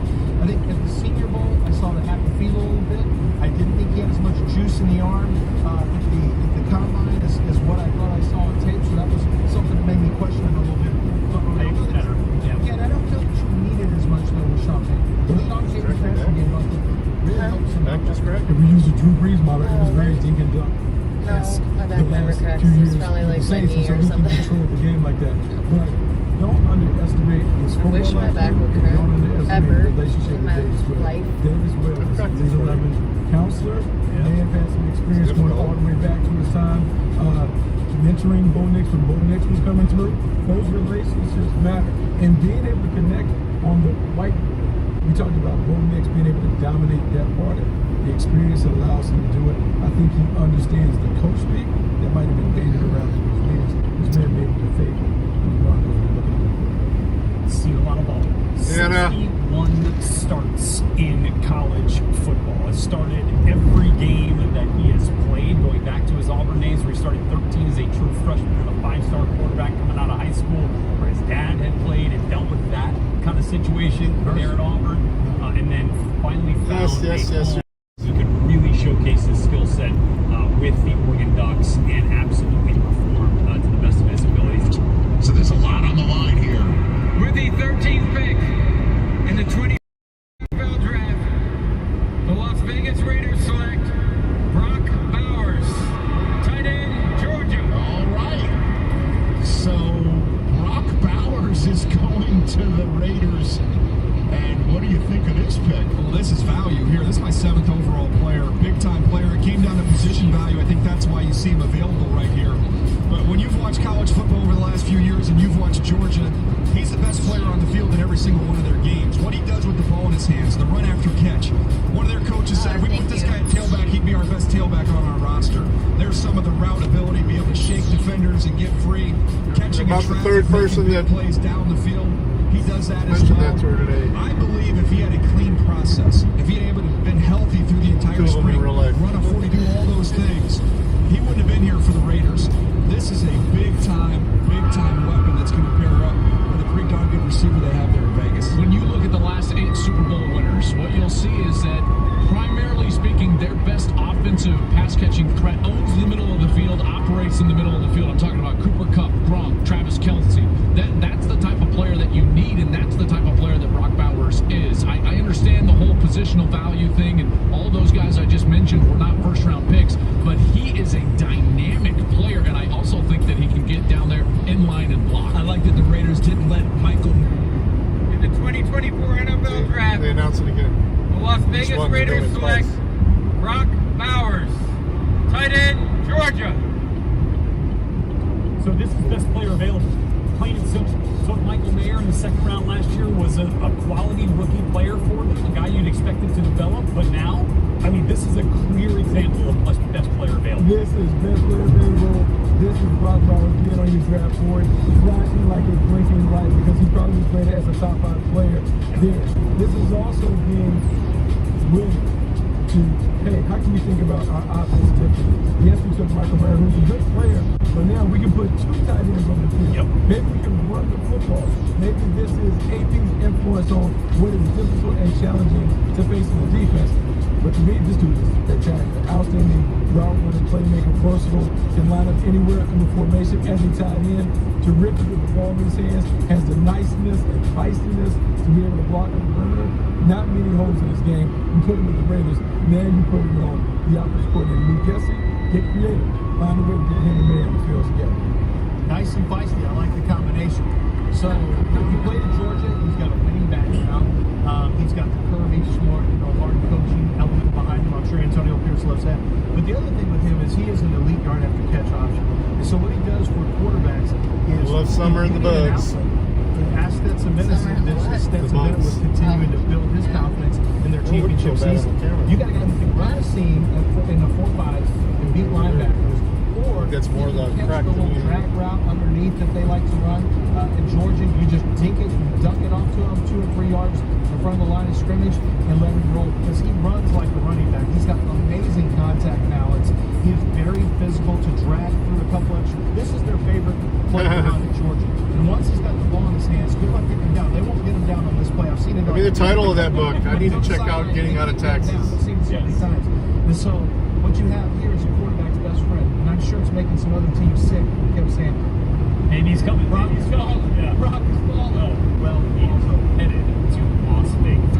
With the 14th pick in the 2024 NFL Draft, the New Orleans Saints select Talise Fuaga, tackle, Oregon State. There you go. For me, he was right behind Joe Alt. I just loved watching him and the temperament and the physicality with which he plays as you see him getting a little emotional there. Powerful and nasty, and usually when you have those first two things, you'll see guys are on the ground a bunch. He stays off the ground. He's got excellent balance. Played right tackle there at Oregon State, a very physical program, and he was a poster child. He got penalties, which I was trying to figure out why there were penalties. I think they just looked so mean that they decided to throw a flag on it. Is that like Michael Orr? He just blocked him too long? That's not fair. Here he is. Watch him just finish, guys, then gives you a little extra there at the bottom once he gets you on the ground. Competed at the Senior Bowl. Could have sat that out, just waited and gone through the rest of the draft process. Instead, he shows up down there in Mobile, Alabama, goes against some of the top rushers. It is outstanding. Here he is against Lop. No skin like me. Two from UCLA, one of the top pass rushers in Australia. Right now is extraordinary. And the way that the effective attacks are escalating. Taking a shot to right. I mentioned Penning, who's been a disappointment for them at left tackle. Do you see Fuaga going left, or do you see him staying on the right side? With the potential of them needing two, I'd just leave him at the right side where he's comfortable, where he's played. I just love seeing a guy develop. I mean, think about it. He went to a dreadful high school program. They won 5 games in 4 years. 5. That's it. So he was only the 130th ranked offensive tackle in his recruiting class. And now here he is as a first-round draft pick. Tough guy. Jonathan Smith, his head coach, talked about his work ethic, his toughness, and his UCC connection. Okay. Yeah, Smithy's now here in this I'll have to check it out. Well, Lance, you had it spot on there. 14th overall player goes with the 14th overall pick. And he is tough. He's aggressive. There's a lot of He's big. Tesla Roadsters He today. is incredibly technically sound. The thing that stands out to me is he can't Tesla push Roadsters. no question. You know, the ones that don't look like those. Backside cut up, a lot of outside zone stuff. So he's well versed in terms of finding his landmarks as a run blocker. That's a lot of what you're seeing right here is getting out to the second level, getting your cutoff blocks. What makes I like it it special to me is Roadsters. I think look pretty cool. He plays an Those inside bubble hands. ones looks good. Pass set. He always has his chin tucked. He's got the ability to play off of those spin moves, and that's because he's well balanced. There's not a bunch of lean. What struck me when I watched him was, man, this guy, this is coaching tape. Like, this is teaching tape right here from a pass pro standpoint because his technique is just outstanding. So when he gets into the league, he's not going to have those issues like Trevor Penning had, where he had to kind of feel his way moving up from the SCS level and trying to figure it out. He still hasn't figured it out. Fuaga's already got it figured out. He does need to figure it out. And also, we haven't watched the New Orleans Saints so close. They needed some toughness. They needed some physicality. This is a team that maybe is a little on the softer side. He adds some of that nastiness that they needed. So this is a nice pick for them. And then get back to running the football and being able to do some of those things to protect Derek Carr. But more important, to impose their will on their own. You know, I also look at this and love the celebration there for Talisa Fuaga. And, you know, this is an interesting one. You know, Ryan Ramczyk, as Dennis Allen came out of the annual league meeting and said, hey, look, we're a little concerned here, not where he wants to be in terms of potential for return from the rehab and the injury that he faced this year. As you mentioned, Penning, jury's still out there. Also, James Hurst retired this week. They're starting left guard. And this is a player in Fuaga who could also make a transition interior, right? Yeah, absolutely. You want Trevor Penning to figure it out. Sure, take it out. Be the guy. Yeah, Yeah, absolutely. Because, you know, if you can start a guy, Laramie Tunsil, he started at left guard in Miami and became that left tackle. I think that what he's going to give you an opportunity to do right away is he gives you that guard tackle flexibility. You just want players who can play right away if you can find them. All right, here's the Colts pick. We're the 15th pick in the 2024 NFL Draft. The Indianapolis Colts select Laiatu Lotu, defensive end, UCLA. So it is Latu coming out of the green room. He is an Indianapolis Colt. There is defense in the NFL. And he is the first defensive player selected in the 2024 NFL Draft. And DJ, think about his path. He was just now the first defensive player taken in this draft. And it was just a few years ago when he was at the University of Washington. He had to medically retire from the sport. It was a second chance to get to UCLA. Imagine the emotion that he's going through right now. Remember what doctor cleared him? Peyton Manning's doctor. Remember who cleared Peyton to come back and play in the NFL? And he wears 15, DJ. Jalen Phillips wore 15 coming out and followed a similar path where he was medically not clear and had to change schools, get cleared, and make it to the NFL. We'll get to the football in just a second. I am so happy for this guy. He was on his way to being a firefighter. He was thinking football was in his past, not in his future.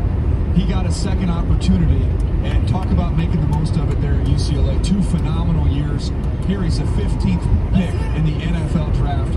That is impressive that he stuck with it, that he put in the work, and I'm so pumped to see him rewarded, and that smile on his face is well deserved. I mean, the production in 2 years after he got down to UCLA was off the charts, guys. You could not keep him out of the backfield. He had 23.5 sacks, 34 tackles for loss. The guy was as productive as any. Yeah, they just said community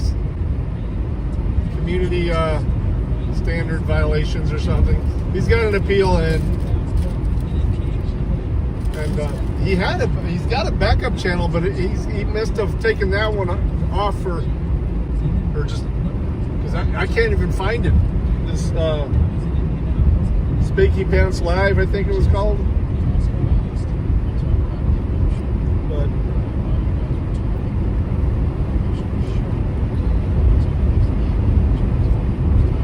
oh yeah, the road sucks here. Yeah.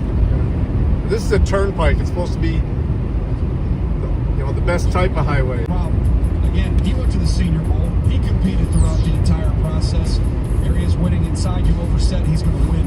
He's the most natural rusher in the draft. And I think at the end of the day, in a passing league, the most natural rusher is the first defensive player off the board. I guess we just get used to it. We're going to take a look at his episodes. You'll see what we're talking about.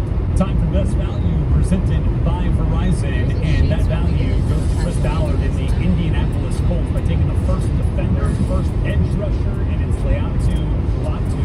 You can play outside and inside. There's an inside rusher. You know, you get home. It's just really, really dry, and there's like this big gap, and I made the mistake of it just wants to come off, right? So I've made the mistake of ripping it off before, and that was just like gush. Yeah. So like it's just driving me nuts. It hurts. I never have any of I don't get out there with my comments the way you do, Anna. I said, but I've been living with a strike. Oh, hello. I've been living with a strike pretty much all the time, though. A couple times to 2. At Washington. 23.5 sacks. And talking to him, it's amazing because he just tells you he doesn't go in with a plan. He just reacts off what the offensive tackles are showing him. They're waiting to shoot. He shows him. That's advanced level rushing. With the 16th pick in the 2024 NFL Draft, the Seattle Seahawks select Byron Murphy, defensive tackle, Texas. There's now officially a run on defensive players. It's arrived. So Byron Murphy is now going to the middle of the defensive line. A little bit better in this area here. This pick gets announced. Minnesota just traded up into the Jacksonville Jaguars spot 17th overall, giving up a 3 and a 4 next year and a 5 later on in this draft. But we'll get to that in a second to talk about this kid from Texas. Yeah, he's the best defensive tackle in the draft. Leverage and quickness. Very disruptive. it. You talk about the ability to penetrate, make plays. He can do that. You want to double team him. Watch his knee almost go to the ground. Final two walk arounds in the house, passes, checking and anchor down. Stacking and shedding blocks. Some guys hang on blocks incredibly well. He gets off blocks and goes and make tackles. Playing on the other side of the line of scrimmage in the run game, he's almost impossible to cut off when he's on the backside of a run play. He just beats blockers to spots. But this is the calling card. Only 5 sacks. Doesn't seem like a huge number, but a highly disruptive player. Joel, let me give you a couple numbers here. This offseason, Chris Jones, 5 years, $158 million.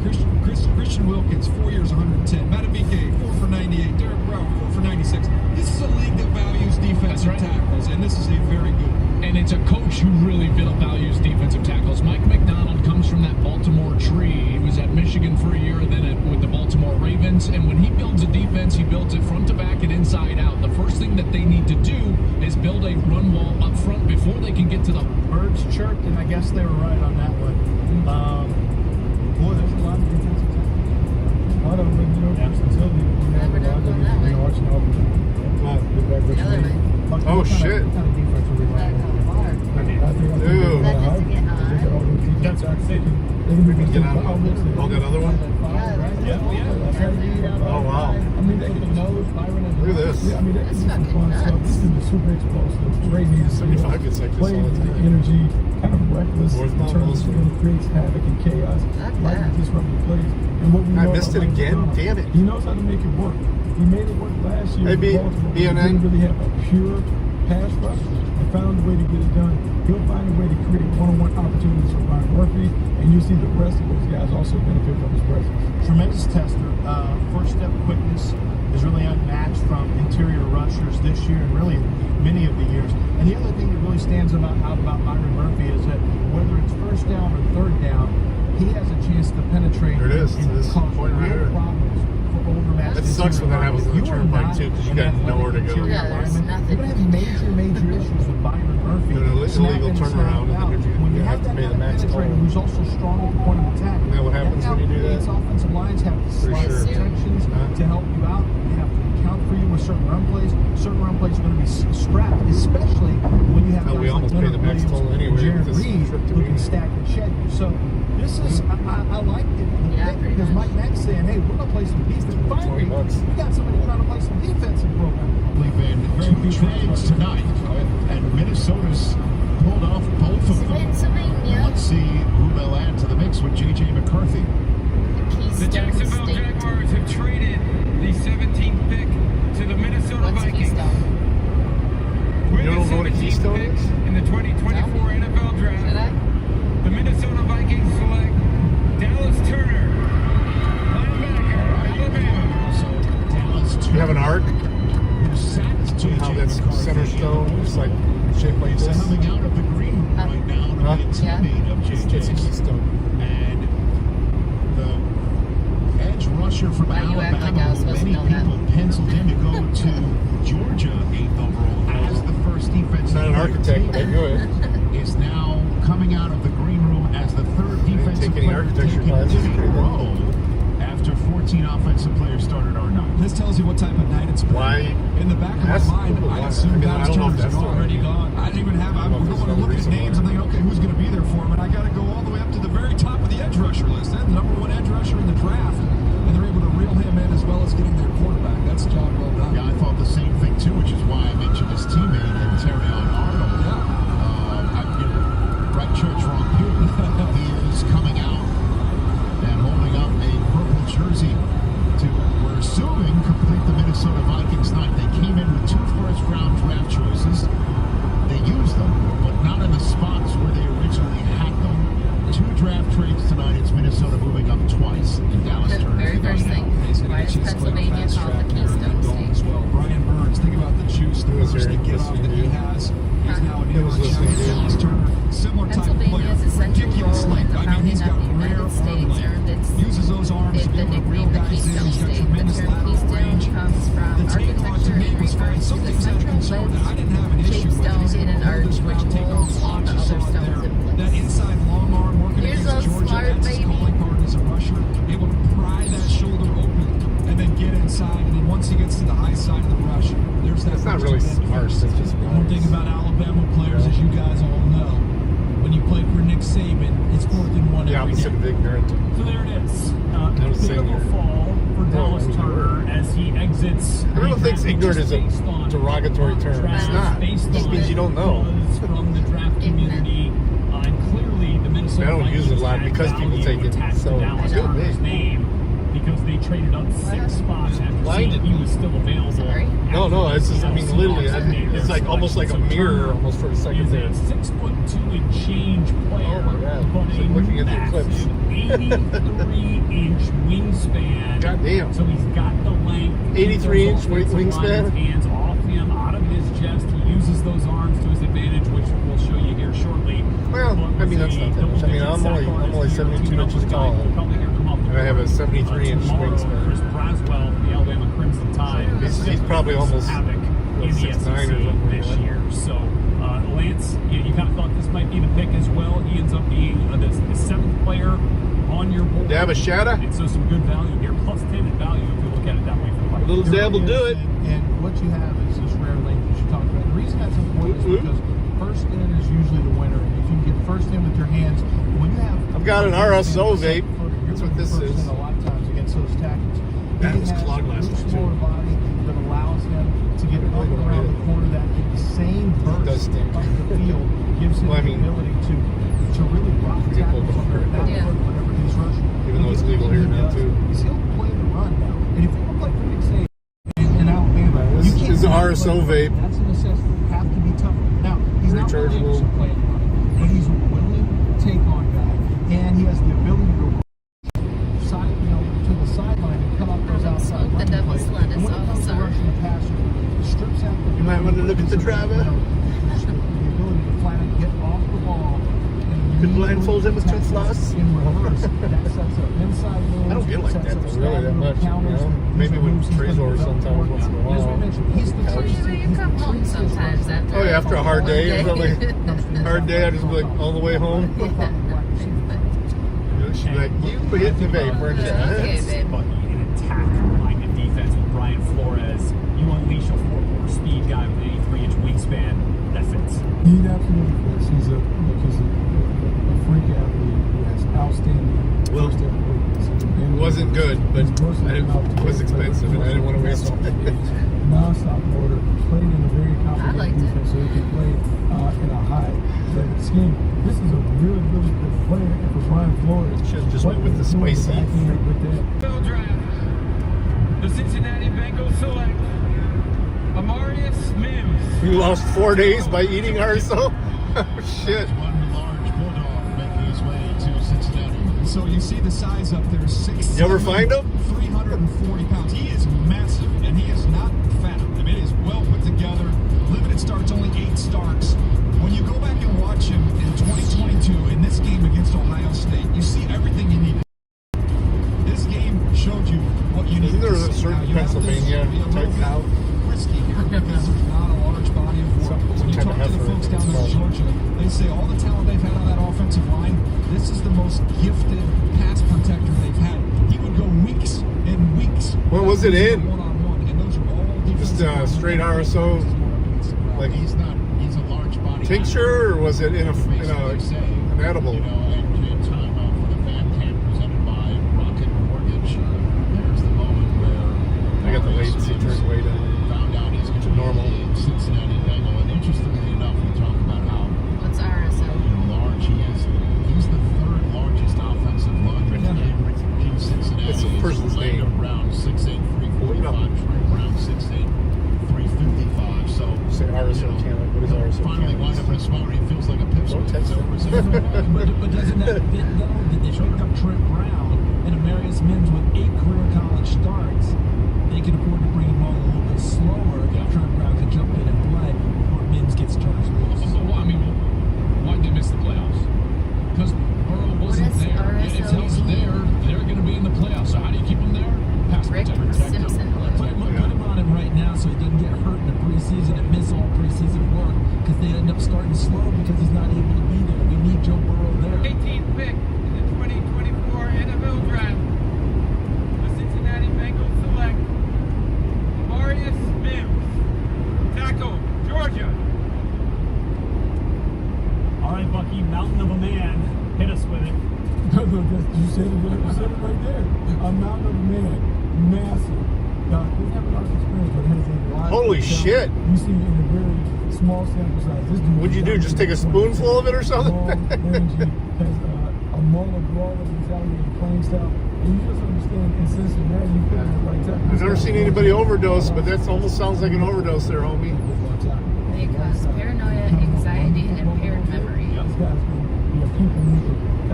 Stuck in the chair. You lose 4 days. That's how you can lose days, I guess, impaired memory. We saw it in combine. It's supposed to be so good for. His upside is extraordinary. What Dick's the What Marius Mims is. Here's a player comparison presented by Pizza Hut. You saw right there, he can get out in space, so can Marius Mims. He has great length and strength, so does Marius Mims. So there's a lot to like about that comparison between the two. I think the difference is, Mims comes in with a pedigree with Stacey Searles. a grain of rice. Oh my God. Hey, he's got well, I usually only, this vape that I have, usually I'll have to hit it one time. And I did last night, and I slept like a baby. It says typically a single syringe of RSO contains around 600 milligrams of THC. Yeah, usually we'll just put a drop on it. You're not going to be able to replace Aaron Donald, but it can be a collective group effort. Just a drop in your and mouth. This is a rugged, physical pass rusher. I've made this comment about Jared. Can't get it to charge. He comes in clear packaging. There's making no mistakes about who he is. And In your car or on the edge? He is explosive at all? with his hands and his feet. He's a little bit. That's not good. Who we saw go last year be the rookie of the year. Maybe the cord. You think it's the cord, or do you think it's You want to go to the car dealership and test your brakes for battery free? itself? We'll test the brakes of offensive tackles for free across the NFL. Watch it. He's just running them right back into the quarterback. Yeah, still cruising. We still got about 37 minutes left, according to GPS. More than anything else, he's going to go through your pads. The quickness shows up against the run. He can hold up the front What are we doing side, here? and then he can be disruptive. Retention wall to keep the mountain from falling into the highway. Rugged, physical football player, showing you the effort to get right back off the ground there. I'm a big fan of his games. With the 19th pick, the 2024 NFL Draft, the Los Angeles Rams select Jared Verse, defensive end, Florida State. Now that just makes so much sense. The value here, Bucky, is huge. Yeah, the value made a lot of sense, but more importantly, the player makes sense. You see it in the production of every level. First, Everyone's in timeout. 2 years at Florida State. This dude had 18 sacks and 8 blocks. I'll tackles for loss. He is a productive player who's going to fit right in to this Rams scheme. When you watch him coming up from Albany, his first game was against LSU, not this last year, but the year before, and it didn't look too big for him in game one. He These really people are still flashed passing. right away. Ooh, He like you kept said, getting you're better. Jared Verse is a grown man. Reminds me of Lamar when he came out of the Pittsburgh Steelers. He is much more physical than his size. I think he's going to ultimately play around 260 pounds, but he has elite explosiveness into first contact. And it's not just as a speed to power rusher, it's also at the point of attack where he plays so much bigger and longer than you think he's going to. He doesn't have long arms, but he's so fast into the tackle that he gets into the tackle first almost every single time at the point of attack. He's got a sweet arm over that you just showed there. They can reach from a penetration standpoint as a rusher or as a run defender. He showed what kind of athlete he was in the combine. But I think more than anything, he's tough. It sounded like it's the cord, Diana. He is going to get after you every single snap, and I like the toughness and the edge that he gives the Rams. Tonight, 32 young men will embark on their NFL career, striving to make an impact on the field.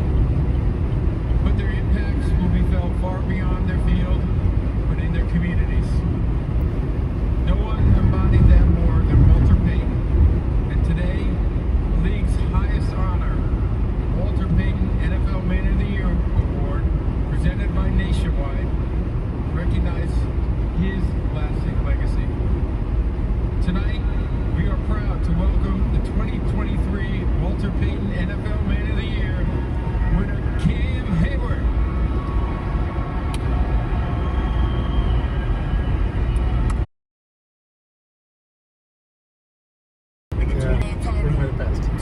Washington. There you go. Now they got themselves tackled for the second year in a row. Broderick Jones last year out of Glendale Road. As you see a very emotional Troy Fautanu. That is a cool moment to see him take this in, as he's going to love playing for the Pittsburgh Steelers, and his play style very much fits with the way the Pittsburgh Steelers love to play football. Imagine taking this all in. Cable talk. Very versatile. I think he's got 5-position flexibility. Elijah Vera Tucker's who reminded me coming out of USC. Elijah Vera Tucker's played some shoulder, played some tackle. I think the Steelers, they announced him as a tackle, and that's where they'll let him compete. He is very athletic out of his stance. He explodes out of his stance. Watch his feet once he gets out there. Quick feet, quick hands, and a jolting punch. Outstanding athleticism and anchor. Look at how low he's able to drop his weight right there. Chopper! He's a power rusher. Out in space. Excellent. Think about those screens to Najee Harris. Out in space with the Pittsburgh Steelers. Jalen Warren as well. They're going to have some fun using his very versatile skill set. And with the 20th undercover? In the 2024 NFL Draft, the Pittsburgh Steelers select that service plate. Troy Fautanu, tackle, Washington. All right, there it is. The wait is over for Troy Fautanu from Washington, the anchor Lancer line of the Joe Moore award-winning offensive line, given to the top of the line in college football this past year. He is very, very physical, and I'm a member of the selection committee for the Joe Moore Awards. And when we watch, it's just every single time 55 just kind of popping up. He's got the body type classic. Yeah, it's definitely the quarter or the the opening, as Dirty put it. Or other people say connections.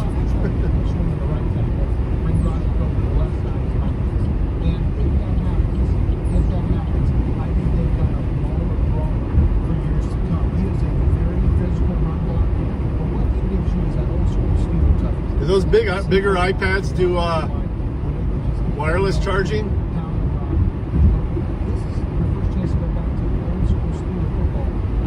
That's how you make your connection last a long time. Get you a good wireless charger. Chemtrails.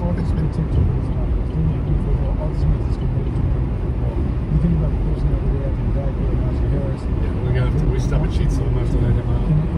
We'll have to take him for a walk. Where'd you say the furnace was?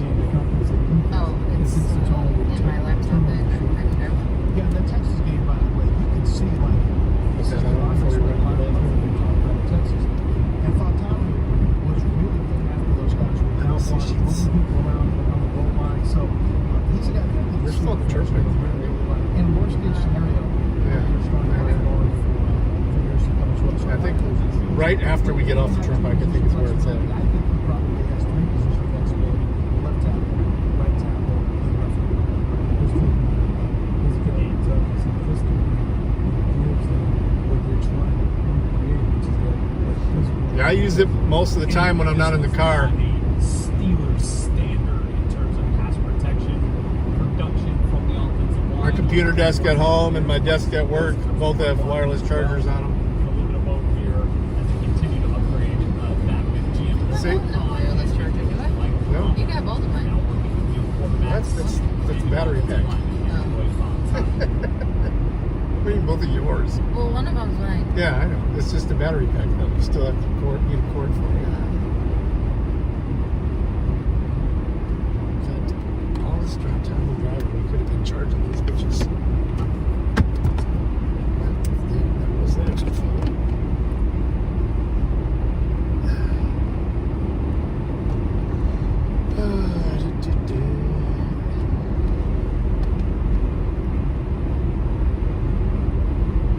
Well, then tooths.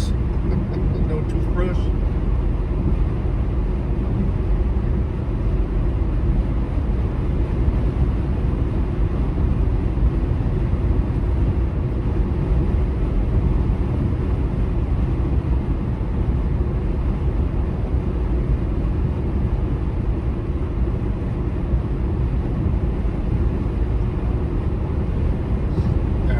Them as being on the shoulder, because technically that's not the shoulder. Yeah. Like the big pull off like that. Oh, show. they don't let them stay there, sleep there overnight in those because it's on the turnpike.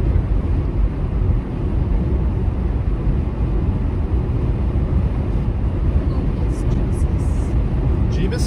Jeebus. Who's Jeebus?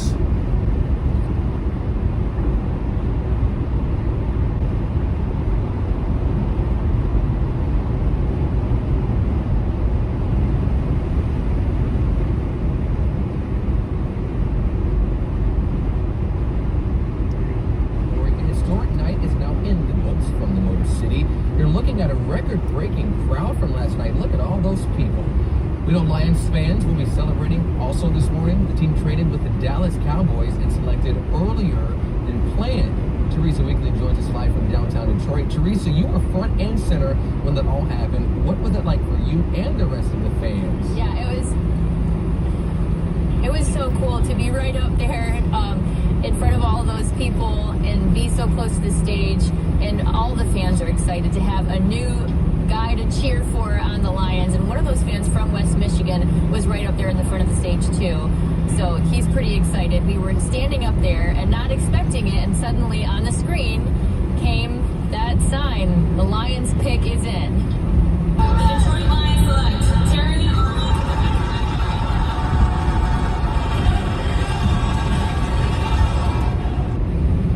Terry Arnold, the cornerback from Alabama. The Lions traded up 5 spots with the Cowboys to make the 24th pick. The home crowd was loving it, including Ben Wickman. I was hoping they would pick a corner, and it looks like he's the best available. I'm thrilled. I think we got a good one there.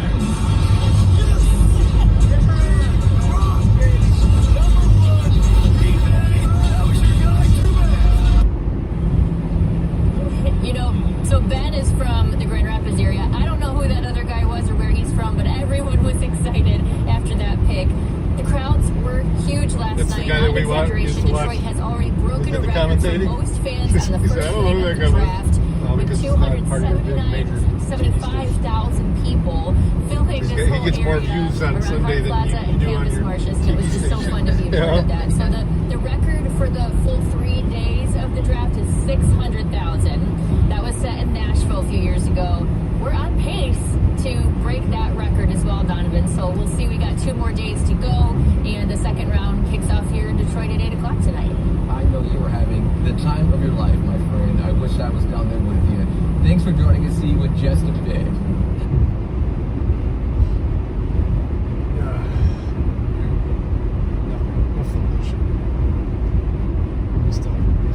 Find somebody who's live so I can just play that in the background while here's the deal. Turn off your car. Stay right there. Turn off your car. I'm not a psychiatrist, but something tells me that this guy's attitude ain't gonna win any brownie points with the boys in blue. I'm not finna turn it. What do you want? What do you want, bro? Don't stop. Don't open my motherfucking door. Take your hand out of your pocket and give me a driver's license. Here. Do you have insurance, sir? Yeah, I got insurance. I told you I had insurance. Get in the car. Get in the car. Who, Dirty? Well, we're getting off the turnpike now, I think. Well, I don't know what this is. We're now getting on 79 south. Just being belligerent, mean-spirited, irrational, and illogical.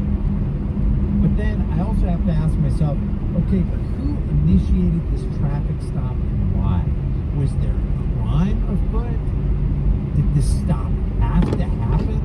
Did there have to be this interaction? So this man attracts police attention on the streets and expects not to be pulled over. On January 8, 2024, I don't know. I just follow the directions turn by turn. Normally we'd be heading right there. We're heading to Carnegie first to drop off our stuff at the Airbnb. I'm just gonna call it that because nobody knows what a Verbo is. So yeah, we're getting on 79 south now. Illegal window tints included driving without front and rear license plates, illegal headlights, and illegal window tints.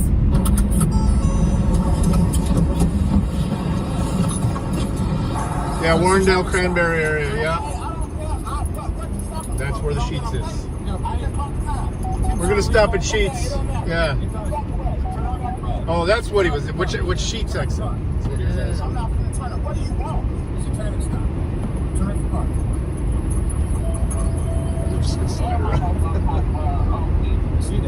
I've left them out at work a couple times. So they should be charged.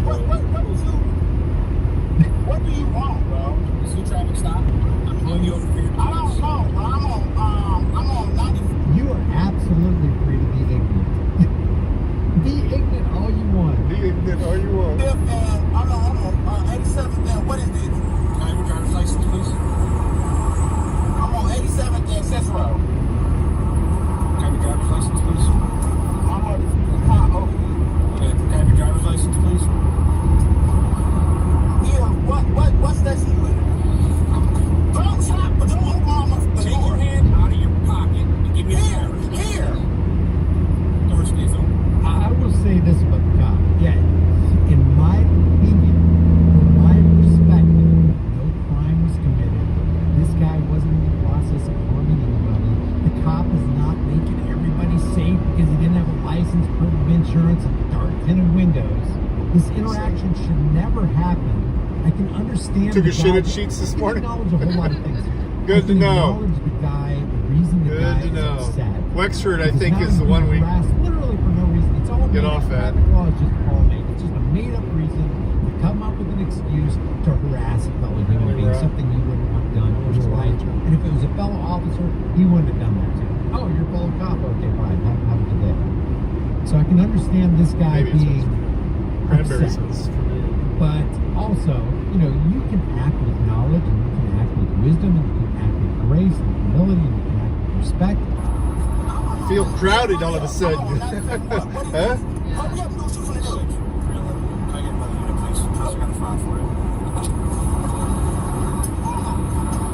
Yeah, these are always doing me. Always. Do you have insurance? Yeah, I got insurance. Can I see it, please? Yeah, they stay on me. The road pirate is pretty patient with this guy. Pretty interesting. But then again, does he get brownie points for being patient? He's the guy doing the harassing. So it's always a mind F to me when the guy that's doing the harassing, i.e. the badged law enforcer, gets upset at the guy who's harassing him. And in this case, you know, I can see why people, you know, it's like hats off to this officer for maintaining his composure and being so calm in the face of such adversity. Wow. Wexford, that's the one where... It's like, yeah, but would you have initially... That would say, Wexford.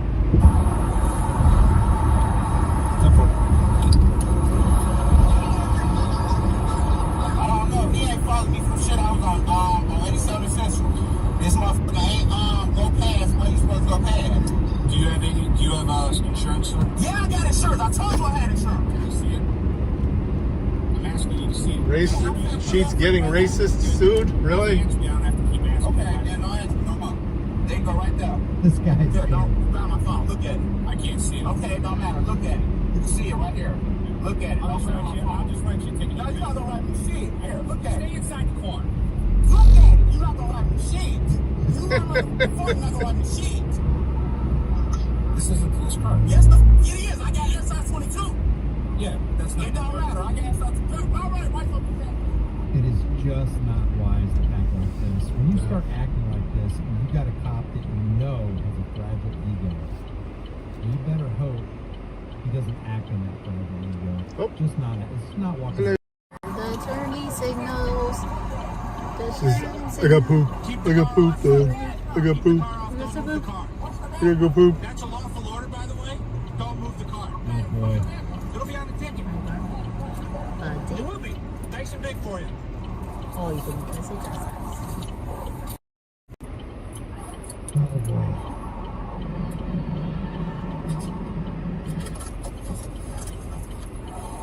How is...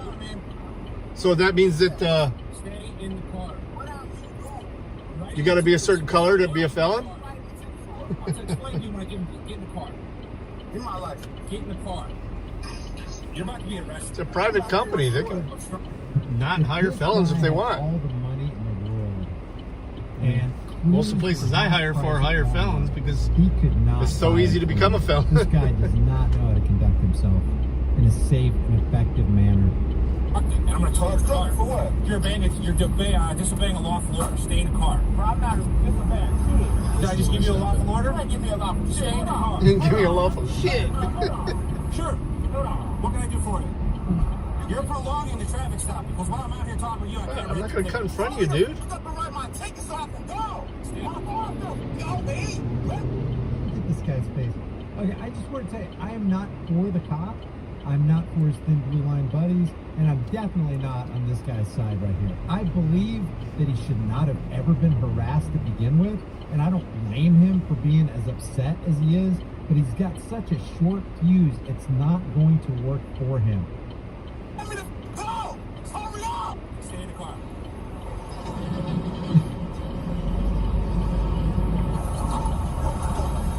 Richard gets out again.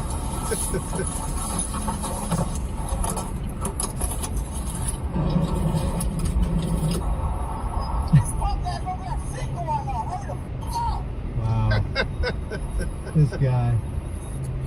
He's a little upset. He's a little upset. So, I already told him. So you're just going to take up both fucking things. Yeah, I got no love for this guy at all. Oh, wow. And then he's going to block off with the trailer. About being interrupted and harassed by what a fucking pirates. idiot. He was trying to go to a gas station that has room. If he gets out of his car again, he's being arrested because I've already given him a lawful order to stay inside the car. He's getting more angry because I'm not, so he probably would have taken off on me if his car wasn't overheating. All of his business? If his car wasn't overheating. He's got no plates on the car either. He's got no plates on the car. Did you get a bit? I haven't had a chance. If you guys want to go up to grab one for me. Hey, sir. All right, we'll be right back. Okay,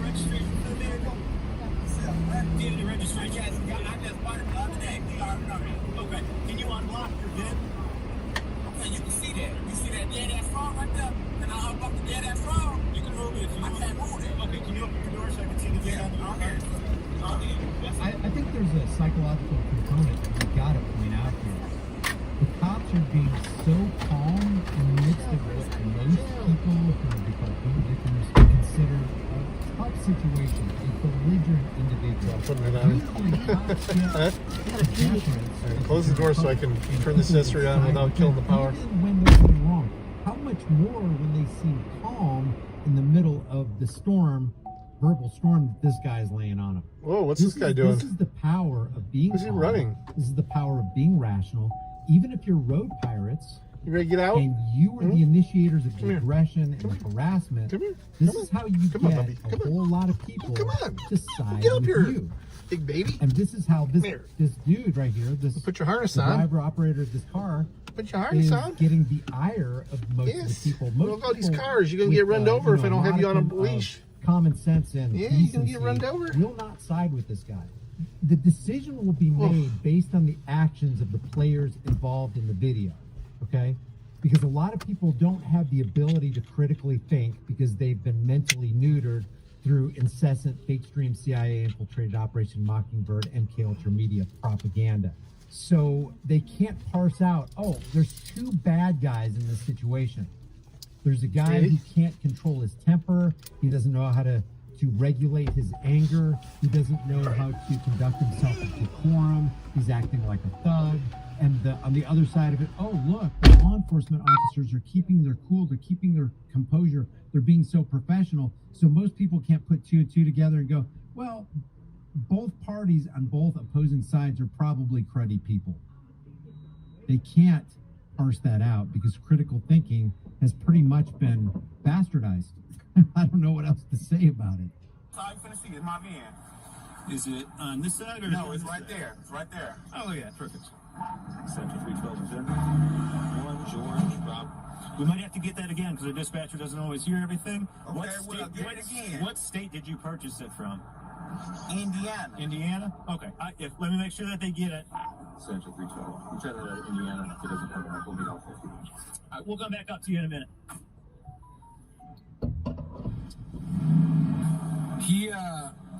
He was on the phone with somebody telling him where he was at, so okay. Someone else might be showing up. I don't know. I'm getting back on Indiana, got a Rochester, Brown, Aurora. Check for this and that you for your weapons vest. A tan Aurora? Yeah, what do you know?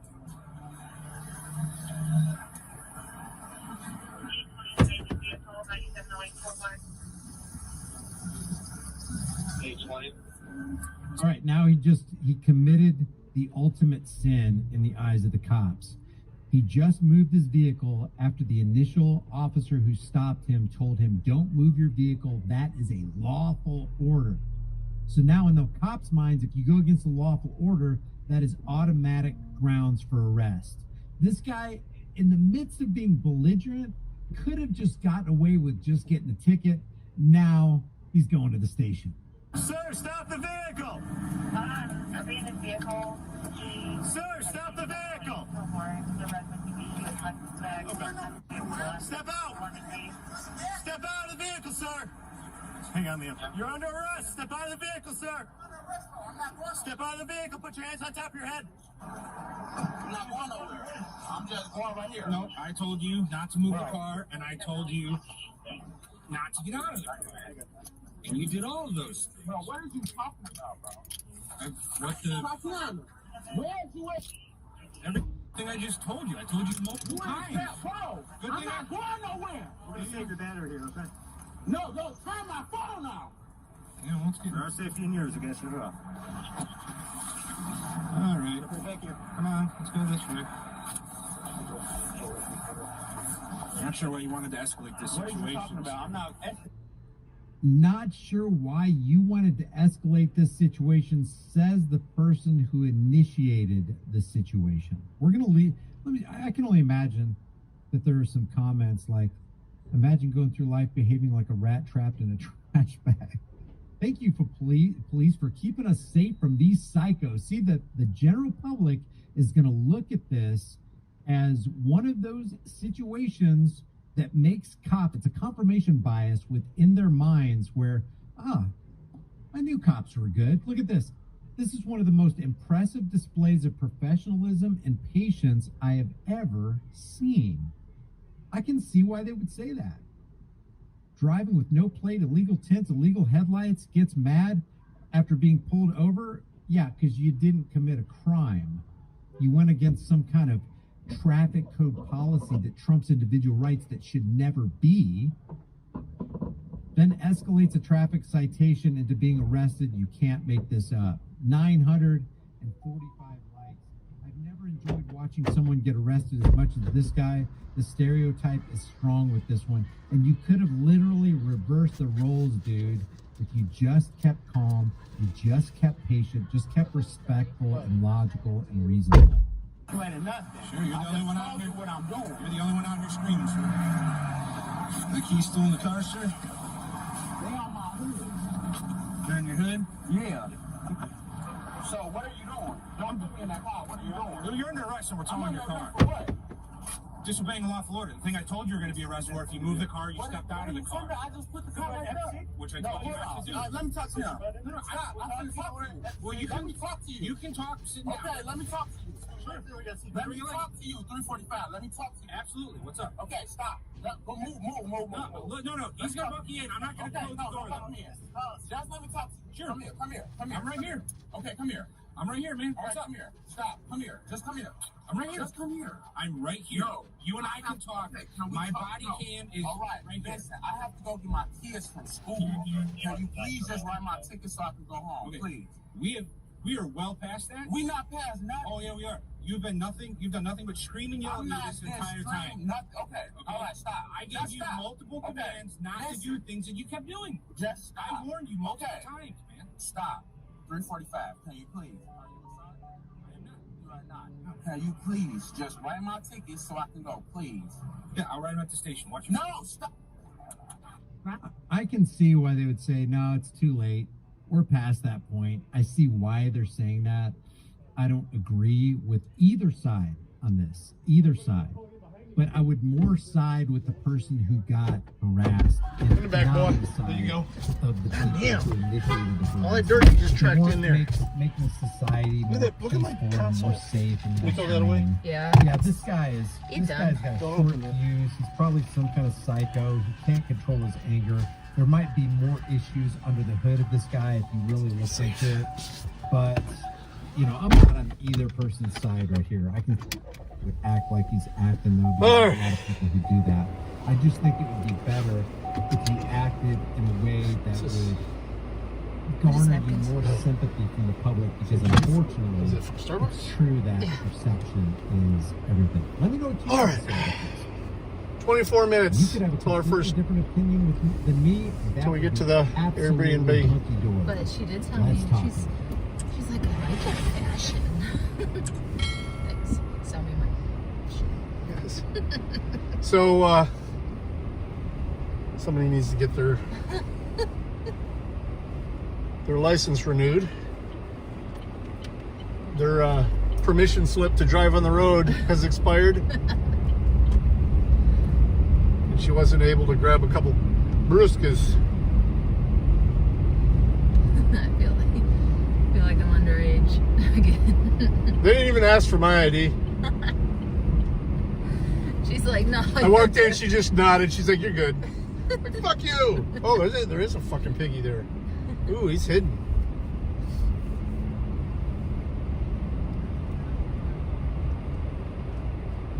Oh, it's on here. Man, I am 40. How old am I? 42? 42? I think you're 52, aren't you? Shut the fuck up. Wait, no. 42, right? I just turned 42? What year were you born? 82. 42. It don't even matter no more. 10 years difference between us, not 11. 11. No, I'm 52. It'll be 11.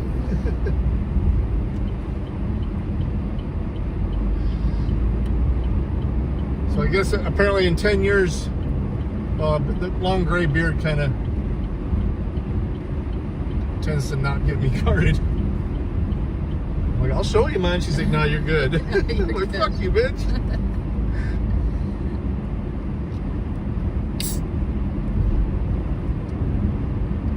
That's what I was like, because of the cop house. That's why I was like, don't crack again. I know. I saw it on the map already.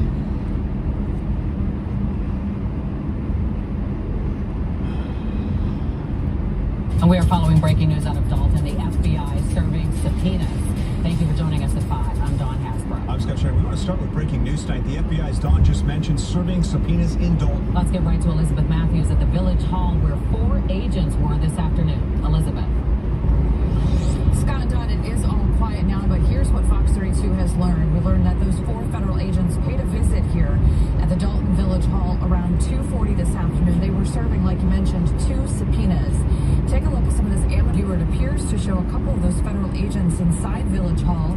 Here's what we know so far. One subpoena apparently focuses on employment and disciplinary records of 15 Village of Dalton employees, including 3 police officers and Keith Freeman, a senior administrator recently charged with bankruptcy fraud. The other subpoena, number 2, focuses on Freeman and any potential involvement with certain companies and whether or not they received any money, business, or contracts relating to the village. This, of course, comes as Fox 32 has reported on numerous investigations surrounding embattled Mayor Tiffany Henyard. Again, 2 subpoenas were served here at the Village Hall here in Dalton around 2:40 this afternoon. We expect to have much more on this developing story coming up tonight at 9 o'clock. For now, live in Dalton, Elizabeth Matthews, Fox 32, Chicago. They're following breaking news. We don't need to hear the same story over and over again. Timothy Dalton, or Henyard, whatever, of Dalton. Let me the fuck go. That was fucking hilarious, that video. Still hasn't sent me. He said shit, but he hasn't sent me. And now, after this long wait, I should say, definitely not the internet. Yeah. It's definitely not the internet. also wants me to call her about it. She's got a question about the VA. Call the VA and ask her. How all the VA is out in wherever she at. Is she at Maine now? Is that what the last No idea. last we heard? Not a clue. I thought for sure she was going to be like, oh, I'm starting to get worried about Nick again. But that's like,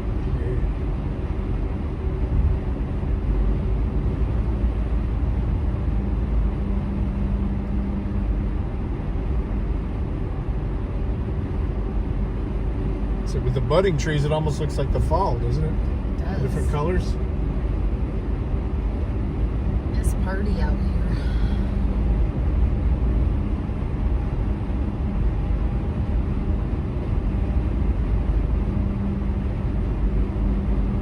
With them red buds, and them green buds, and them yellow buds.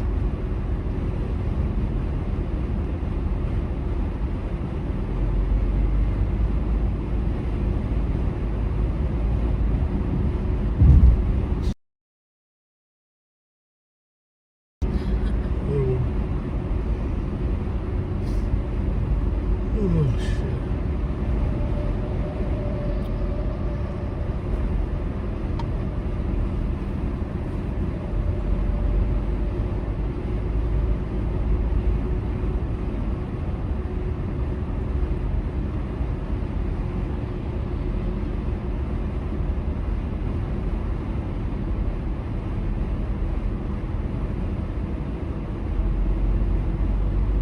Yeah, that Grande video, I played that. That was pretty funny. I don't know if you were watching yet when I played it earlier.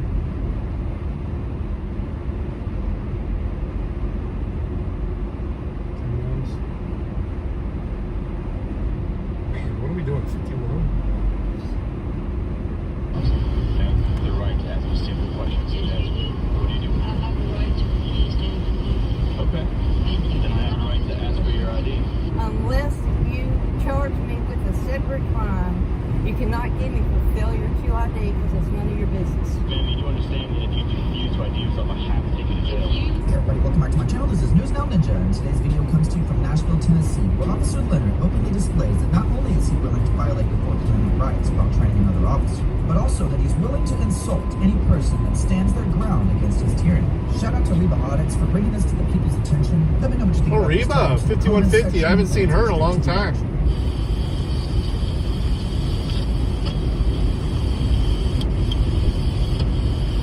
Hello, ma'am. I'm Officer at Metro. We're just wondering what you're doing here. I got answer questions. Okay, why not? I have a right not to. Okay, well, look, you do. Let me explain if you do. Okay, I'm a police officer. Alright. Okay, this is my area, this is my zone. I'm here all the time. Yeah, Okay? Yes. And I'm here in this particular parking lot quite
What's the reason? Because I'm in a parking lot. Yes. So you can go into any private parking lot and harass people. That's not what I'm doing. That's exactly what you're doing. Those are your words. And you're pouting because you're not getting your way. Right. Keep in mind that this officer did not receive any call for service. He simply saw a vehicle in a parking lot and decided to make their business his business. And little does this officer know, but she has legal and lawful reason to be there because her brother works for the company that they're sitting in front of. So you're going for my ID like a pussy. I have a right to ask for anyone's idea of an object. You can ask anything. Okay. Can you step out of the car for me? For what? You're not going to be placed in handcuffs, but you are being detained. For what? I would feel more comfortable if you step out of the car. Okay? For what? Step out of the car. You're not going to arrest me, so I'm not going to arrest you. I need you to get out of the car. For what reason? To have a conversation. Please get your supervisor.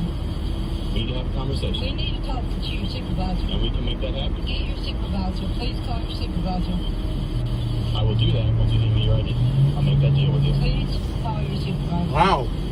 He just broke the law. Ma'am, I need to know who you are. Please call your supervisor. Is this person here related with you?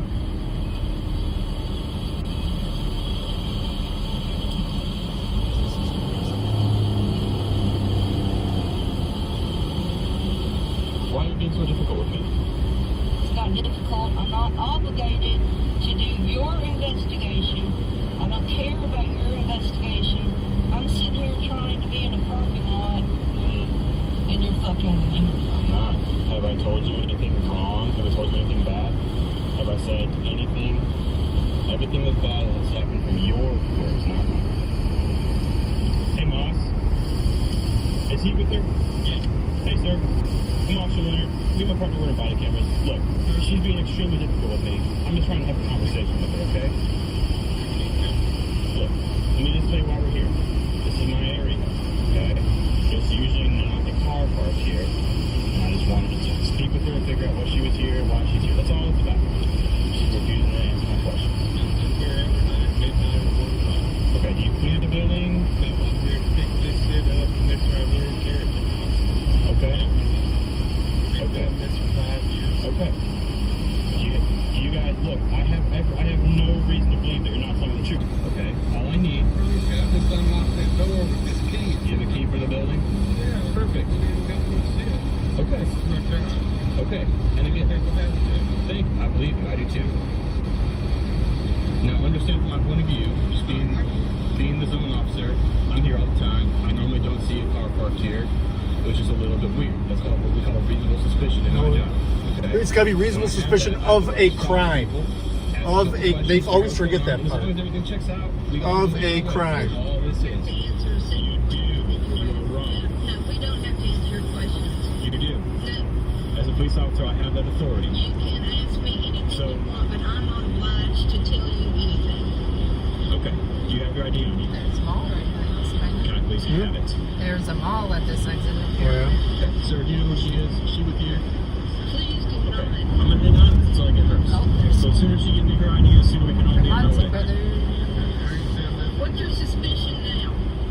So he's explained everything to you, so what are your suspicions about me? As a police officer, when I'm on a call, and I have reasonable suspicion... You're not on a call. I have to ID everyone I'm talking to. I don't have to ID. Let me explain everything and stop interrupting me. Unless you charge me with a separate crime, you cannot give me for failure to ID because it's none of your business. The longer you interrupt me, the longer we're going to be here. Alright? Don't talk to me like I'm a child. Well then, don't act like one. I'm not. Here we go. Again, ready? I have his ID because I have reasonable suspicion to talk to you. I need your ID. The sooner you give it to me, the sooner we can all be on our way.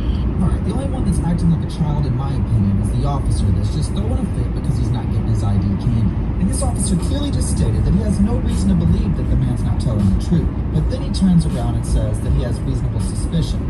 I have his ID because I have reasonable suspicion to talk to you. I need your ID. And it's clearly stated in the Tennessee Law 7-3-505 that a police officer can ask for identification for the purpose of issuing a citation or a civil warrant. And considering the fact that he has absolutely no crime that he's witnessed is going to happen, is about to happen, or has already happened, it seems at this point he just wants to get the identification to run her for warrants to try to make something out of nothing. That's all this is. Okay, give me your ID and I will. Can you call your supervisor, please? What's your name? This is Officer Moss. He's training. He is This idiot cop is training another cop to break the law. Is that what this is? Soft shit, not, Sovereign citizen. not bowing to your will to make somebody a soft shit. Okay. And I believe you. Do you know why she's being so difficult with me? Okay, all I need is your ID. That's it. Your business. Ma'am, what's your ID? Where is it? Okay. 17, Charles. I love her for not backing down. Can you start me one more car? 28 Tennessee Tech, number Queen 768. Not asking for a supervisor, he's asking for backup. Right. So somebody else to break the law. What does it say? Sir, look, I'm being reasonable here. I'm not trying to get anybody hemmed up for anything. Well, yeah, it's exactly what you're doing, cop. So it is. You've been cooperative. I appreciate that. Coach is fine. He's got a lady who's maybe a sovereign citizen over here. What's your definition of a sovereign citizen? A sovereign citizen is someone who just doesn't cooperate with police. They don't think they have to. They think rules and laws. No, that's called a free citizen. I don't know why you think I'm a soft citizen. Okay, look. Cops are the sovereign citizens. No. Why not? They're the ones that are above the law. It is my business. It's not an overreach. When you don't have any suspicion that I've committed a crime, this is become 100% your ego. It's not. This is all your ego. Can you verify that? Ma'am, you understand that it's my policy of my department to identify anybody I've come in I don't care contact about with. policy, I care about law. So the policy follows law, I don't have to abide by your department's policies. which follows the state I go by laws. the law. Okay. And the law is I don't have to ID you. Your policy doesn't mean shit to me. Ma'am, you do understand that if you refuse to ID yourself, I have to take you to jail. If you want to arrest me for a separate crime, you can arrest me that as a secondary charge. But it's not a charge in itself. There's no charge initially. We're just having an encounter with you just to see what's going on. There's no charge initially. We're just having an encounter with you just to see what's going on. And there's no charge initially. We're just having an encounter with you just to see what's going on. You would just give me your ID. I could ID you and get you out of here. Not yet, because you haven't given me your ID. I have asked over and over for a supervisor. You asked me twice. That's what they're for. You asked me twice. I asked you too. Will you call a supervisor? We'll call one in just a minute, okay? We'll call one in just a second. We're gonna get. So start changing lanes and then turn your signal on. The longer you're not going to do your job. Let me run your ID, okay?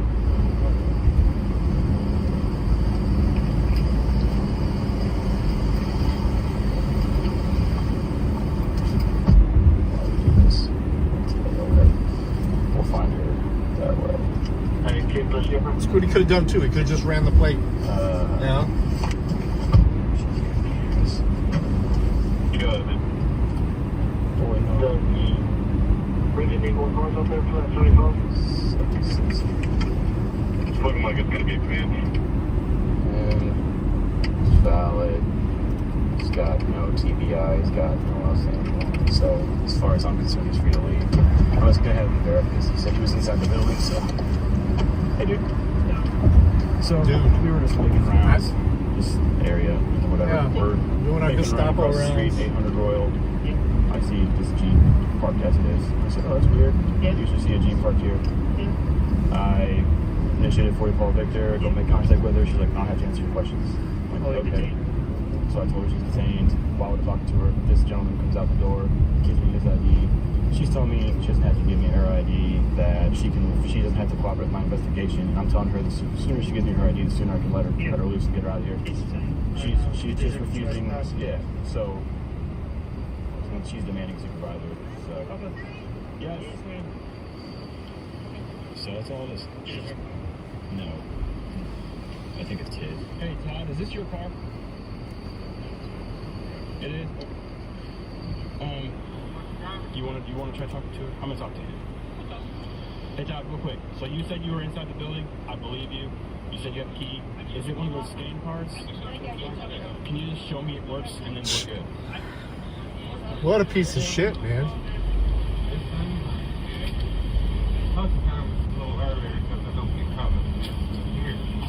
Well,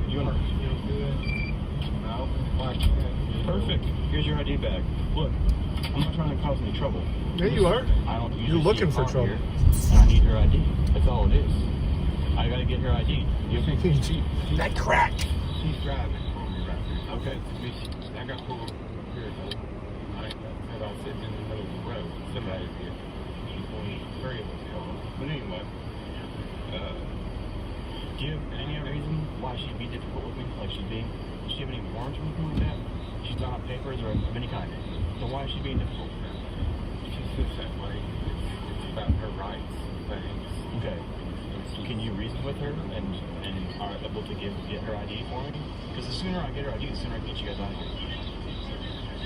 She doesn't come out about okay, well I need to get her ID. You're interrupting. I'm silent. Ma'am, me and Todd here, we're fine. But I need to get your ID. We can be fine if I can get your ID. That's all it is. What crime are you going to try to do now? I've already gone over this with you twice, and my partner here just explained it to you. You're here on private property. State of Tennessee, I do not have to give you my ID unless I'm charged with a separate crime. That's not true. It is true. You're being detained for reasonable suspicion, which means you do have to give me your ID. No, I don't. Yes, it does. No, RAS doesn't work in Tennessee. Then you can be charged with resisting assault. No, I haven't resisted any stop. Resisting right now. You're on video I'm resisting being... your wants and wishes. I'm going by the law. Go!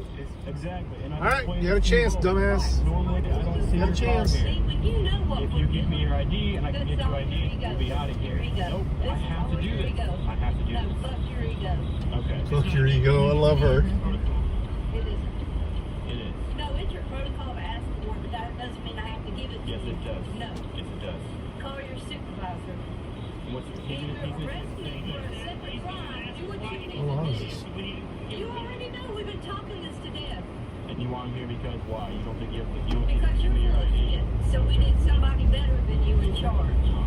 That's what they're there for. Okay. I'll get my supervisor in route. Thank you. And he'll tell you the same thing I did. Hello? Hey. Basically I was patrolling Airport Center, Royal Parkway, just doing extra patrols, and I saw across the street in 801 Royal, there's a Jeep just kind of hanging out in the parking lot of this office building that I don't normally see. So I rolled up on it, initiated 40 Paul Victor, started talking. There's a woman in the driver's seat. I asked her what she's identify, do the greeting, tell her I'm recording. She tells me she doesn't have to answer any of my questions. I tell her she does. I ask her why she's being here. She's just staring at me, starts recording me. Basically, it's just being very resistant to my questions, which was just to figure out why she's here. While we're talking, a guy comes out of the building. He says he has a key in the building, shows me it works, it does. I get him ID, he gives me his ID right away. He's got no history. She's basically just saying that because, I have reasonable suspicion that she's here doing something because they're normally not here. I don't ever see this car here. But it's gone. And I tell her, I'm explaining that because I have reasonable suspicion, I have the right to request her ID, and she's like, no, you don't. You only have the right to provide me if you charge me with a separate charge or something like that. She has no idea what she's talking about. And Sounds like she does exactly what he's she's explained the same thing to her, and she's asked her supervisor multiple times, and now she's demanding to come here because she needs someone here to explain to her that I have the legal right to get her ID. That's more smart than I am, according to her. So.